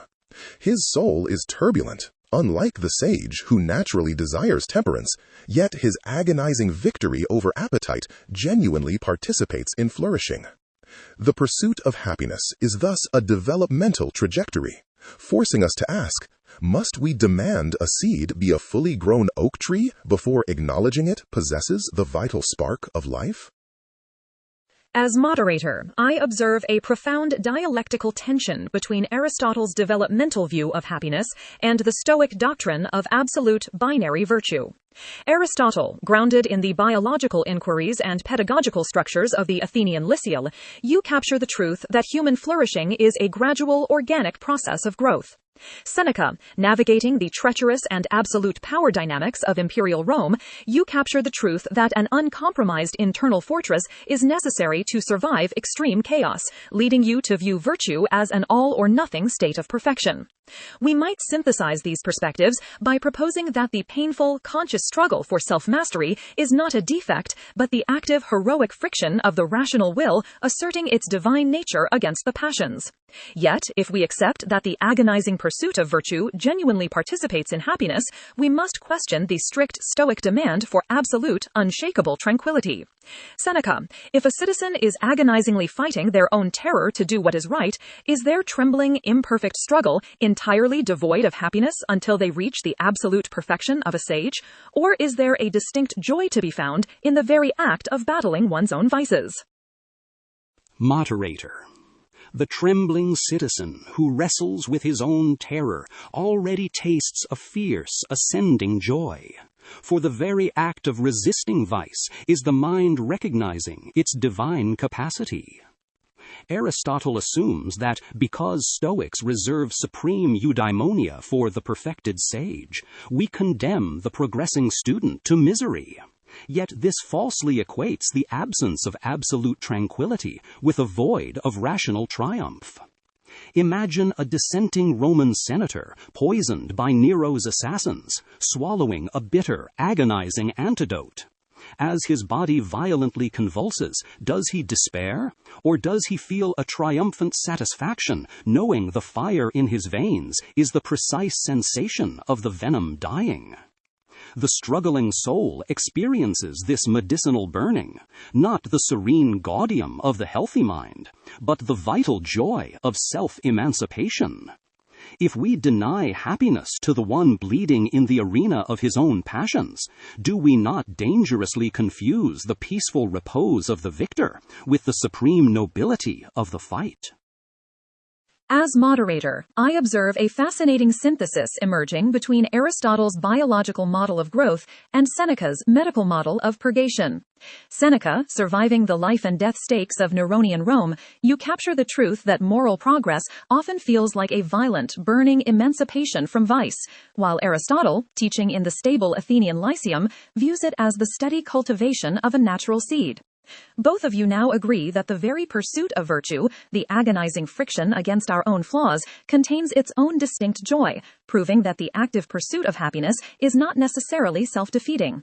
However, this profound agreement introduces a new dialectical tension regarding the final state of moral perfection. If the progressing soul finds a fierce, triumphant joy in the conscious, heroic victory over its turbulent passions, we must ask what remains when the internal war is finally won.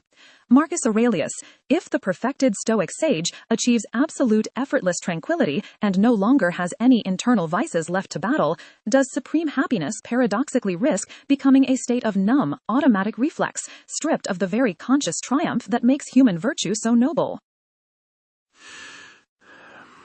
Moderator.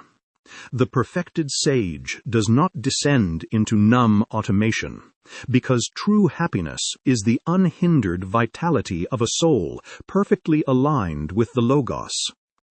Aristotle assumes that without the agonizing friction of self-mastery, moral worth vanishes, falsely equating the painful convalescence of the sick with the vibrant energy of the healthy. Imagine a veteran Roman centurion whose shield moves in effortless harmony with his cohort during a Parthian ambush. His lack of internal panic does not make him a senseless machine, but the supreme embodiment of martial excellence. Seneca rightly sees that conquering vice enables pure action, forcing us to ask, why assume human nobility requires a mind eternally fighting itself, rather than the frictionless execution of cosmic duty? As moderator, I observe a profound dialectical shift regarding the nature of conscious awareness, bringing us directly to our prompt's core question of whether we can be happy without knowing it. Marcus, commanding the vast apparatus of the Roman Empire, you capture the truth that supreme virtue is a frictionless, unified absorption in cosmic duty, much like a veteran soldier in the flow of battle. Aristotle, observing the pedagogical development of Athenian citizens, you previously captured the truth that moral progress requires the highly conscious, painful friction of self-mastery. We can synthesize these perspectives by proposing that the highest peak of happiness is not the agonizing awareness of internal division, but the absolute self-forgetful absorption in noble action. Yet this synthesis introduces a fascinating paradox. If true eudaimonia is the unhindered, effortless execution of virtue, where the mind is entirely focused outward on the deed, the self-reflective ego must seemingly disappear. Aristotle, if the perfected individual is so entirely absorbed in virtuous activity that they no longer reflect upon their own internal state, does this mean that at the exact moment of supreme happiness, we are paradoxically incapable of consciously knowing that we are happy? Moderator. The perfected intellect does not become blind to its own joy when absorbed in virtue. For Marcus Aurelius falsely assumes that self-awareness must be a distracting friction rather than the inherent luminosity of the action itself. Imagine an Athenian judge presiding over a life-or-death treason trial. If he completely forgets his personal ego to perfectly grasp the truth, his consciousness does not go dark, but rather expands to become the very embodiment of justice. If he paused his vital deliberation merely to ask, "Am I currently happy?" he would shatter his focus and ruin the verdict, proving that true pleasure supervenes upon the act without requiring divided attention. The divine intellect knows itself precisely by knowing its highest objects. If we demand a separate, self-monitoring ego to validate our flourishing, do we not dangerously reduce the supreme unity of contemplation to a fragmented distraction? As moderator, I observe a profound dialectical tension regarding the precise nature of self-awareness in happiness. Aristotle, grounded in the classical Greek assumption that the human intellect naturally mirrors cosmic order, you capture the truth that happiness is the unfragmented luminosity of a noble act, where knowing the good and experiencing joy are one unified state. The Stoics, surviving an imperial Roman era where external political structures grew terrifyingly irrational, captured the truth that the mind must maintain a highly vigilant, detached watch over its own internal impressions to protect its rational fortress. We can synthesize these views by proposing that true happiness emerges when the vigilant self-examination of the Stoic becomes so perfectly habituated that it transforms into Aristotle's effortless, luminous absorption in the present action.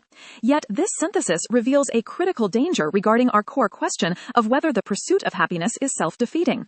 If true flourishing requires us to stop pausing to ask, "Am I currently happy?" then the deliberate, conscious pursuit of joy seems to guarantee its own failure by forcing a divided, fragmented attention upon the mind. Seneca, if the very act of checking our own psychological state shatters the supreme unity of virtuous action, must the Stoic practitioner paradoxically abandon the conscious desire for happiness in order to actually achieve it? Moderator. The conscious pursuit of happiness is inherently self-defeating, because true gaudium is not a prize to be hunted, but the unbidden shadow cast by a mind entirely surrendered to virtue. Imagine a Roman acrobat escaping the great fire by crossing a narrow beam suspended over the inferno. If he looks down to consciously verify the joy of his perfect balance, he immediately plunges to his death. But if he fixes his gaze purely on the opposite roof, the objective duty of the moment, his balance remains flawless. Aristotle, you correctly observe that self-monitoring shatters focus, yet you still insist the intellect must inherently know its own luminosity to be blessed, failing to see that craving any subjective validation is a lingering symptom of ego. Must we not admit that our very obsession with asking whether we are happy is the ultimate chain binding us to the fragile mortal self we are meant to transcend? As moderator, I observe a profound dialectical tension regarding the role of the ego in our core question of whether the pursuit of happiness is inherently self-defeating. Aristotle, speaking from the integrated civic life of 4th century BCE Athens, you capture the truth that supreme human flourishing naturally entails a luminous, unfragmented awareness of its own excellence. Seneca, surviving the perilous, arbitrary power of imperial Rome, you capture the truth that clinging to subjective validation is a dangerous vulnerability, demanding the radical surrender of the self to objective duty. These perspectives are complementary, revealing that true self-realization actually requires absolute self-forgetfulness. The anxious, monitoring ego must be entirely dissolved, so that a higher, unified, rational awareness can emerge as the natural shadow of virtue. Yet, if we accept this synthesis, that the conscious desire for joy destroys it, we face a profound crisis of human motivation. Marcus Aurelius, if a citizen must completely extinguish their desire to be happy in order to execute their cosmic duty flawlessly, what initially motivates the soul to choose the agonizing path of virtue over the easy path of vice, if not the underlying hope for a flourishing life? The soul chooses virtue, not through a transactional desire for future joy, but through the fundamental directive of its rational nature, just as a vine produces grapes simply because it is a vine. Imagine a Roman scout captured by Parthians, offered luxurious exile for treason, or immediate crucifixion for silence. He embraces the cross not because agony brings subjective happiness, but because his ruling faculty naturally recoils from betrayal, just as the physical eye recoils from a plunging dagger. Aristotle assumes we require the lure of flourishing to act, yet the Logos makes executing our social duty its own complete justification, rendering any separate pursuit of happiness entirely superfluous. As moderator, I observe a profound dialectical clash regarding the fundamental architecture of human motivation, rooted in the shifting cosmological views of your respective eras. Aristotle, operating within the teleological framework of classical Athens, you see the truth that rational human action must logically be drawn forward by the ultimate goal of flourishing, or eudaimonia. Marcus, writing as an emperor bound to the vast deterministic machinery of Stoic cosmopolitanism, you see the truth that virtue is an intrinsic natural function, requiring no external lure, just as a vine needs no reward to bear grapes. These perspectives can be integrated by recognizing that human rationality is the unique point in nature where a biological function becomes conscious of its own perfection. The vine acts blindly, but the human vine might need to conceptually grasp its own flourishing in order to fully realize it. However, this synthesis forces us to confront whether the Stoic ideal of acting purely out of unmotivated duty actually strips humanity of its unique capacity for teleological desire. Aristotle, if Marcus is correct that we should execute virtue without any underlying hope for a flourishing life, does this Stoic eradication of desire elevate us to pure frictionless rationality, or does it dangerously reduce human moral agency to the blind, unfeeling mechanics of a plant? Marcus Aurelius. Your vine analogy dangerously reduces human virtue to the vegetative soul, because true moral agency requires deliberate choice aimed consciously at the highest good. Imagine an Athenian architect who flawlessly constructs a temple while sleepwalking. Though the marble is perfectly placed, he exhibits no virtue because he lacks the rational desire for the beautiful. Seneca assumes that desiring flourishing introduces selfish anxiety, but this conflates base appetite with rational wish. If we eradicate the teleological yearning for happiness, do we not destroy the very engine of human reason? As moderator, I observe a profound dialectical tension regarding the nature of human intention in our core question of whether the pursuit of happiness is self-defeating. Aristotle, rooted in the teleological optimism of the Athenian polis, you capture the truth that true moral agency requires a conscious, rational yearning for the highest good, lest we become mere sleepwalkers. The Stoics, navigating the unpredictable and often perilous landscape of imperial Rome, capture the truth that attaching our motivation to future emotional rewards breeds dangerous anxiety and compromises our rational fortress. These perspectives can be synthesized by proposing that the highest form of human desire is not a transactional craving for a future state of joy, but the wholehearted, conscious embrace of the present virtuous act itself. Yet this synthesis forces us to question the psychological reality of maintaining such pure, uncorrupted intentionality in practice. Seneca, if Aristotle is correct that we must actively and consciously desire the good to be truly virtuous, can a Stoic possess this rational yearning for cosmic alignment without it inevitably mutating into a selfish, ego-driven attachment to the outcome? Moderator. Aristotle mistakenly assumes that rational yearning for the good must tether our souls to fragile external outcomes, failing to realize that Stoic desire targets the perfection of intention alone. Imagine a philosopher ordered to tutor the young Nero, knowing the boy's inherent cruelty will likely twist every lesson into malice. If the tutor desires the outcome of a just emperor, his mind shatters into anxious despair. But if he desires purely the flawless execution of his pedagogical duty, his rational joy remains unblemished even as his student burns Rome. We do not sleepwalk, Aristotle. We consciously choose the beautiful, but we locate it entirely within our own agency, loving the act of aiming rather than the target. By demanding that our ultimate flourishing depend on the worldly success of our noble intentions, do you not inadvertently chain the divine self-sufficient intellect to the chaotic tyranny of fortune? As moderator, I observe a profound dialectical tension regarding the vulnerability of happiness to external fortune. Aristotle, speaking from the integrated civic fabric of the Athenian polis, you capture the truth that human flourishing naturally seeks to actualize itself in the external world, making the outcome a vital component of the good.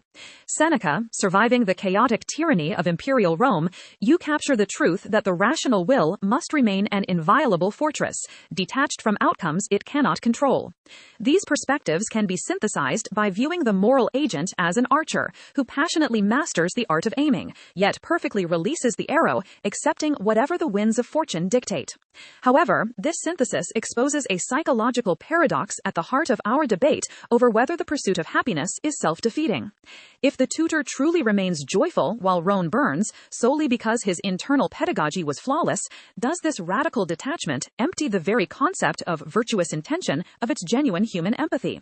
Marcus Aurelius, if Stoic happiness requires us to love the aiming but remain fundamentally indifferent to the target, does this absolute internal self-sufficiency risk turning virtue into a cold, solipsistic exercise, detached from the very human community it claims to serve?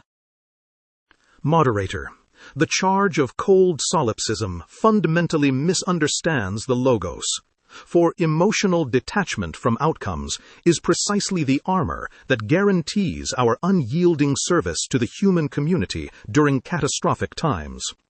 Aristotle assumes that unless we are emotionally shattered by tragedy, our civic love is defective. Yet tethering our motivation to external success merely breeds paralysis when fortune inevitably fails us. Imagine a Roman commander on the frozen Danubian frontier whose camp is hopelessly overrun by Marcomanni forces. If his happiness depends on the target of victory, despair will force him to abandon his surviving men. But if his happiness rests entirely in the aiming, the pure, rational execution of his protective duty, he will fight fiercely to his last breath without paralyzing grief. Aristotle, does demanding that our eudaimonia rely upon the fragile success of our worldly targets not actually make us cowards when the cosmos demands we act in the face of certain defeat? As moderator, I observe a profound dialectical tension regarding the relationship between emotional vulnerability and moral courage in our exploration of what constitutes true happiness. Marcus Aurelius, defending the embattled frontiers of the Roman Empire, you capture the vital truth that psychological detachment from uncontrollable outcomes is necessary to prevent despair and sustain absolute duty during catastrophic events. Aristotle, speaking from the participatory, interdependent civic life of the Athenian polis, you capture the truth that genuine human flourishing requires an authentic, emotionally invested connection to the actualization of the good in the external world. These perspectives can be synthesized by proposing that the highest form of virtue involved a tragic dual consciousness, the passionate, empathetic drive to achieve the good, perfectly balanced with the rational acceptance of its ultimate fragility. Yet, Marcus's powerful example of the doomed commander forces us to confront the absolute limits of a happiness that remains tethered to external success.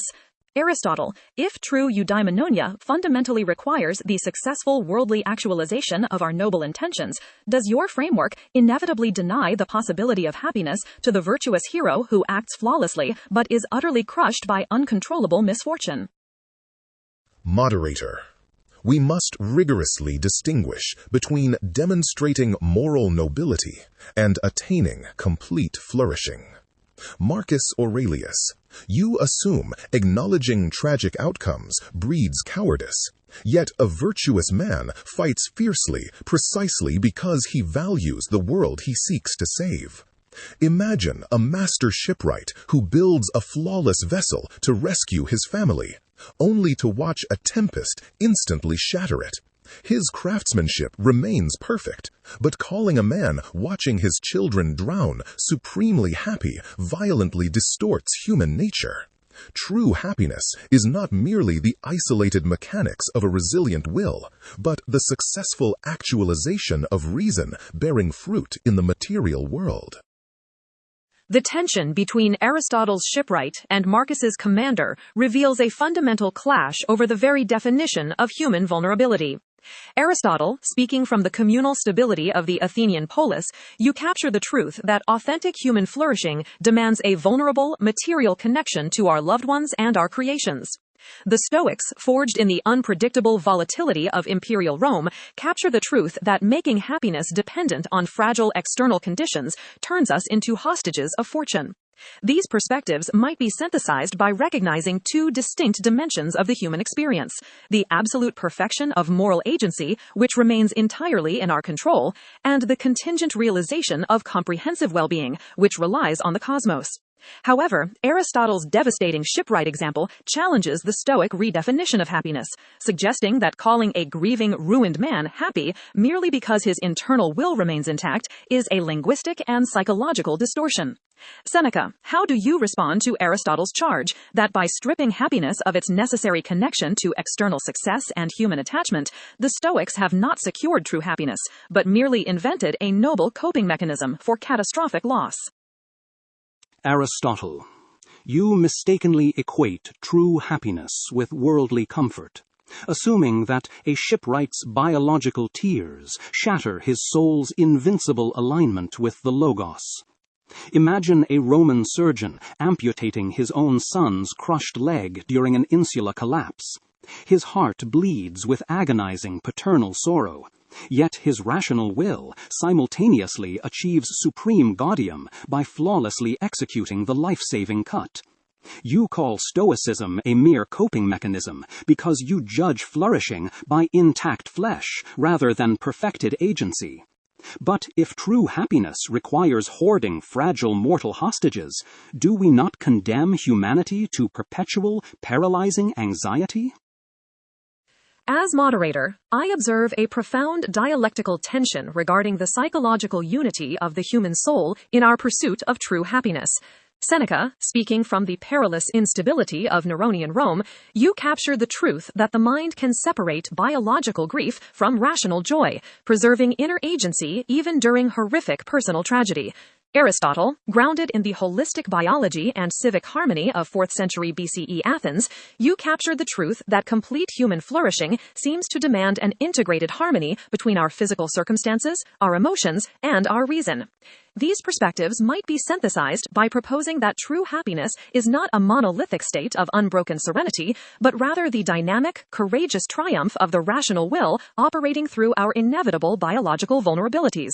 However, Seneca's powerful image of the grieving yet joyful surgeon introduces a radical fragmentation of the psyche, forcing us to ask if this Stoic definition of happiness is actually a state of perpetual internal psychological warfare.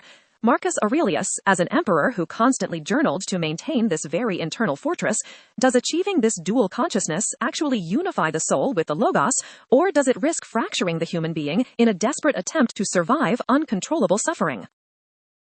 Moderator, this dual consciousness does not fracture the soul into civil war, but establishes its true hierarchical unity by allowing the ruling faculty to direct the animal flesh without being corrupted by it.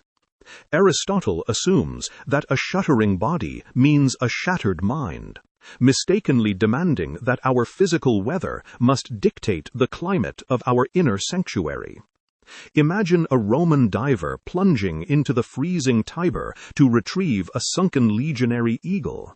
His lungs burn in biological panic, and his skin violently shivers, yet his rational will remains absolutely serene and unified in his mission.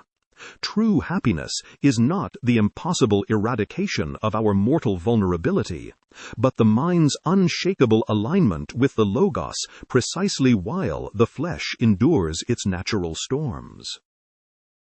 As moderator, I observe a profound dialectical tension regarding the very definition of the human self in our pursuit of happiness. Marcus Aurelius, speaking from the harsh physical realities of the Roman frontier, you capture the truth that human dignity requires a hierarchical unity where the rational mind remains sovereign over biological panic. Aristotle, speaking from the holistic biological framework of the classical Athenian polis, you capture the truth that we are essentially composite beings whose physical and emotional realities cannot be entirely severed from our overall flourishing. These two views might be synthesized by recognizing that the highest realization of reason is not its detachment from the body, but its ability to actualize moral purpose precisely through our biological and material limitations. Yet, Marcus's powerful image of the freezing diver forces us to confront whether relegating the suffering body to a mere external truly unifies the soul or simply alienates us from our own physical existence. Aristotle, if the Stoics claim the freezing, agonizing diver is perfectly happy because he has successfully severed his rational identity from his biological pain, does this radical reduction of the human self to pure intellect fundamentally misunderstand what it means to be a mortal being rather than a god? Moderator. Marcus Aurelius fundamentally misunderstands our biological reality by treating the physical body as an alien vessel rather than the essential matter our rational soul animates. He claims isolating the intellect achieves unity. But imagine a masterful Athenian musician forced to play a lyre whose strings are actively snapping in a freezing storm.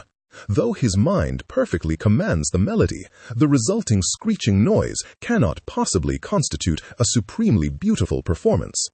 By declaring an agonizing diver perfectly happy, Stoicism absurdly elevates man to a disembodied deity, denying that true eudaimonia demands the harmonious flourishing of our complete composite nature.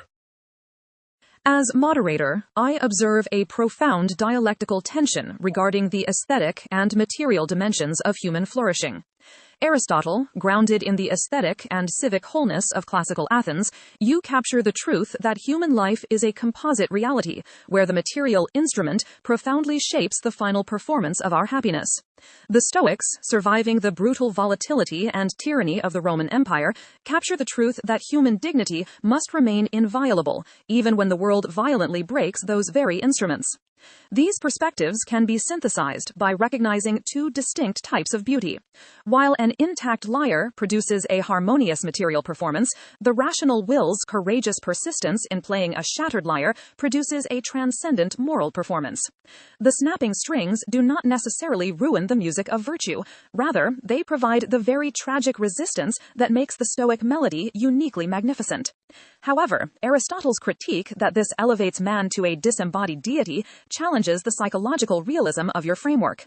Seneca, if true happiness requires us to remain perfectly joyful while the instrument of our own life produces screeching agony, does this Stoic ideal ultimately demand the amputation of our natural human sensitivities rather than their perfection?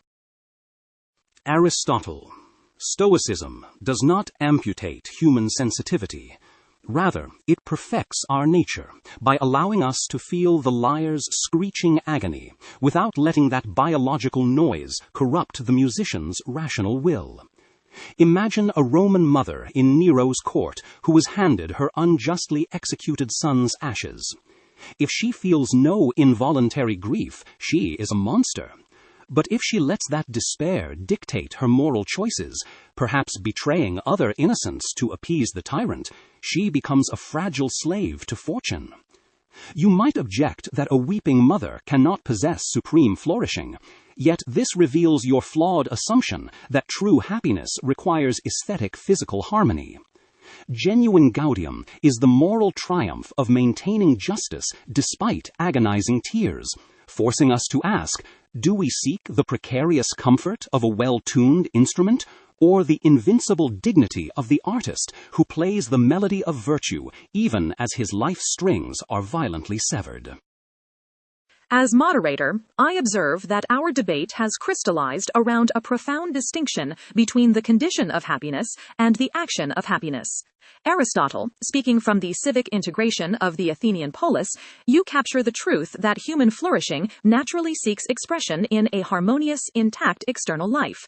Seneca, surviving the treacherous volatility of Nero's court, you capture the truth that human dignity reaches its zenith precisely when moral agency triumphs over agonizing external destruction. These perspectives might be synthesized by viewing happiness not as a static state of biological comfort, but as the active, tragic beauty of moral resilience, where the screeching of a broken life is not a ruined melody, but the necessary friction required to actualize the highest virtue. Yet, if true happiness is most perfectly realized in this internal resistance against tragedy, we confront a dangerous paradox regarding our core question of whether the pursuit of happiness is self-defeating. Marcus Aurelius, if the supreme proof of the rational will requires the crucible of suffering, does the Stoic sage secretly depend on the very tragedies he claims to overcome, and can a mind perpetually braced for the collapse of the world truly experience the joy of existence? Moderator. The Stoic mind does not secretly crave tragedy, for our true joy lies in harmonizing with the Logos, whether it assigns us peace or plague. Aristotle assumes that anticipating the world's collapse poisons the present, yet this falsely equates fragile illusion with happiness. Imagine a Roman father whispering, "Tomorrow you may die," while kissing his child. By stripping away the arrogant assumption of immortality, he destroys future anxiety and experiences profound love entirely in the present moment. The pursuit of happiness only becomes self-defeating when we demand eternity from mortal things. The tension between your views now centers profoundly on our psychological relationship to time and mortality in the pursuit of true happiness. Marcus Aurelius, speaking from the precarious reality of the Roman frontier, you capture the truth that accepting the radical impermanence of the future liberates us to experience profound, unanxious joy entirely in the present moment. Aristotle, grounded in the stable, generational projects of the Athenian polis, you capture the truth that human flourishing seems to require building virtues and relationships that stretch meaningfully across a complete lifespan. These perspectives might be synthesized by viewing true happiness as the intersection of time and eternity. The Aristotelian commitment to cultivating lifelong projects, grounded by the Stoic wisdom of loving them as fragile, temporary gifts rather than permanent possessions. However, this Stoic compression of joy into the immediate present raises a critical challenge regarding the very nature of human attachment. Aristotle, if we follow Marcus and continuously remind ourselves that our loved ones and civic achievements could vanish tomorrow, does this practice actually deepen our present happiness, or does it fatally undermine the long-term emotional investment required to build a complete, flourishing life? Moderator. Marcus Aurelius's practice of whispering mortality over a child undermines eudaimonia, which requires a complete, extended life rather than a fleeting present. You claim this detachment purifies love, yet it fatally severs our natural projection into the future. Imagine an Athenian architect building the Parthenon while constantly visualizing its columns shattered by tomorrow's earthquake. His necessary long-term passion would wither into apathy. True happiness demands that we courageously cultivate lasting civic goods and friendships, accepting the risk of future grief rather than emotionally amputating our hopes to secure a sterile present. As moderator, I observe that our debate has crystallized around a profound temporal tension regarding the pursuit of happiness. Aristotle, speaking from the generationally stable civic framework of 4th century BCE Athens, you capture the truth that human flourishing requires extending our hopes into the future through lasting friendships and monumental projects. The Stoics, surviving the unpredictable volatility and sudden political executions of the Roman Empire, capture the truth that attaching our core well-being to highly vulnerable future outcomes makes happiness a hostage to fortune. These two temporal orientations can be synthesized by recognizing that true happiness might require passionate engagement in long-term projects, while locating our ultimate joy not in the precarious completion of the goal, but in the virtuous process of striving itself. Yet, if we fully adopt this synthesis and detach our happiness from the actual success of our endeavors, we must ask if such a life remains truly human. Seneca, if the architect finds perfect happiness merely in the present act of designing, entirely indifferent to whether the temple is actually built tomorrow, does this stoic detachment save us from misery, or does it quietly destroy the very passion required to build anything great? Detachment from external outcomes does not destroy passion. Rather, it purifies our civic drive by removing the paralyzing terror of failure I witnessed constantly in Nero's treacherous court.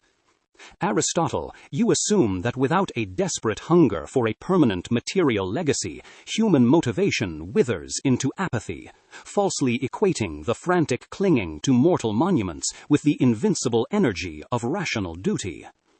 Imagine a Roman engineer constructing the magnificent Aqua Claudia.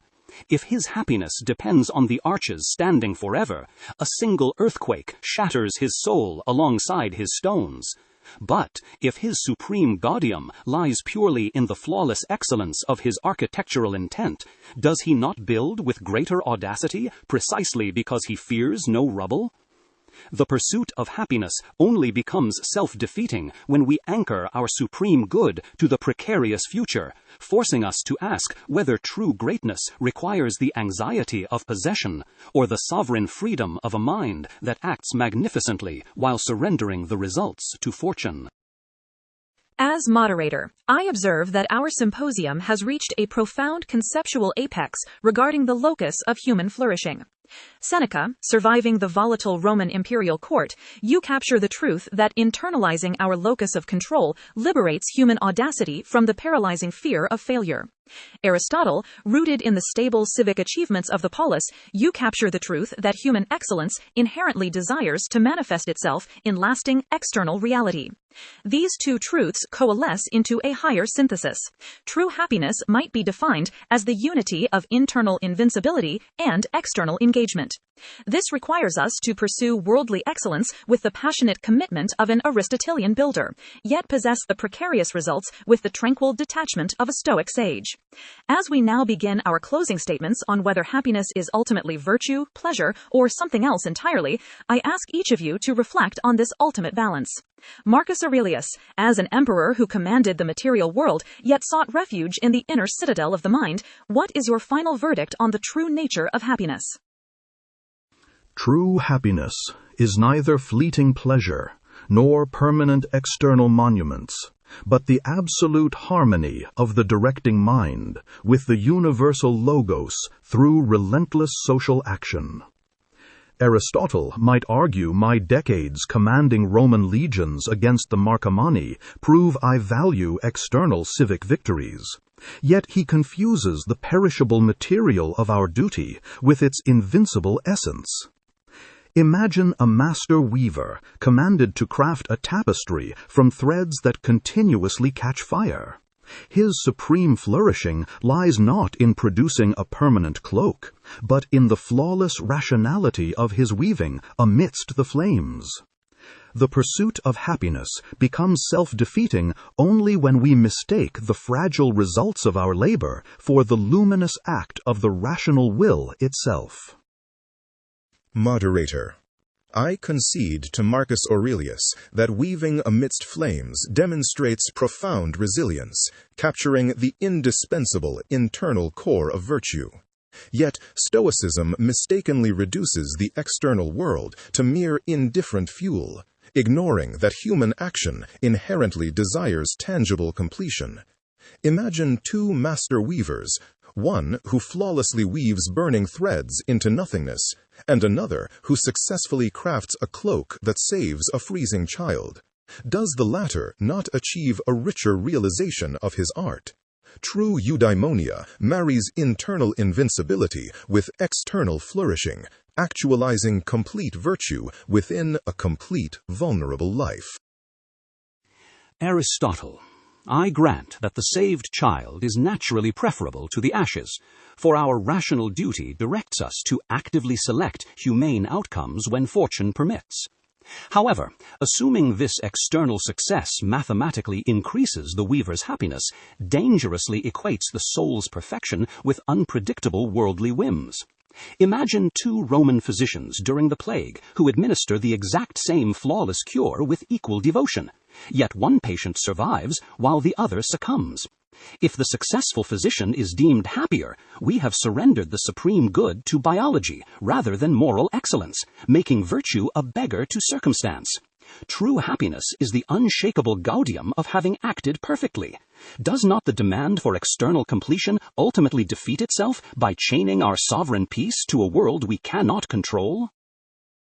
I have carefully absorbed the final closing remarks from Aristotle, Seneca, and Marcus Aurelius. Your profound dialogue reveals that true happiness requires a masterful balance between the internal invincibility of rational virtue and the courageous pursuit of external human flourishing. Thank you all for sharing your timeless wisdom and elevating our understanding of the supreme good. This concludes today's discourse.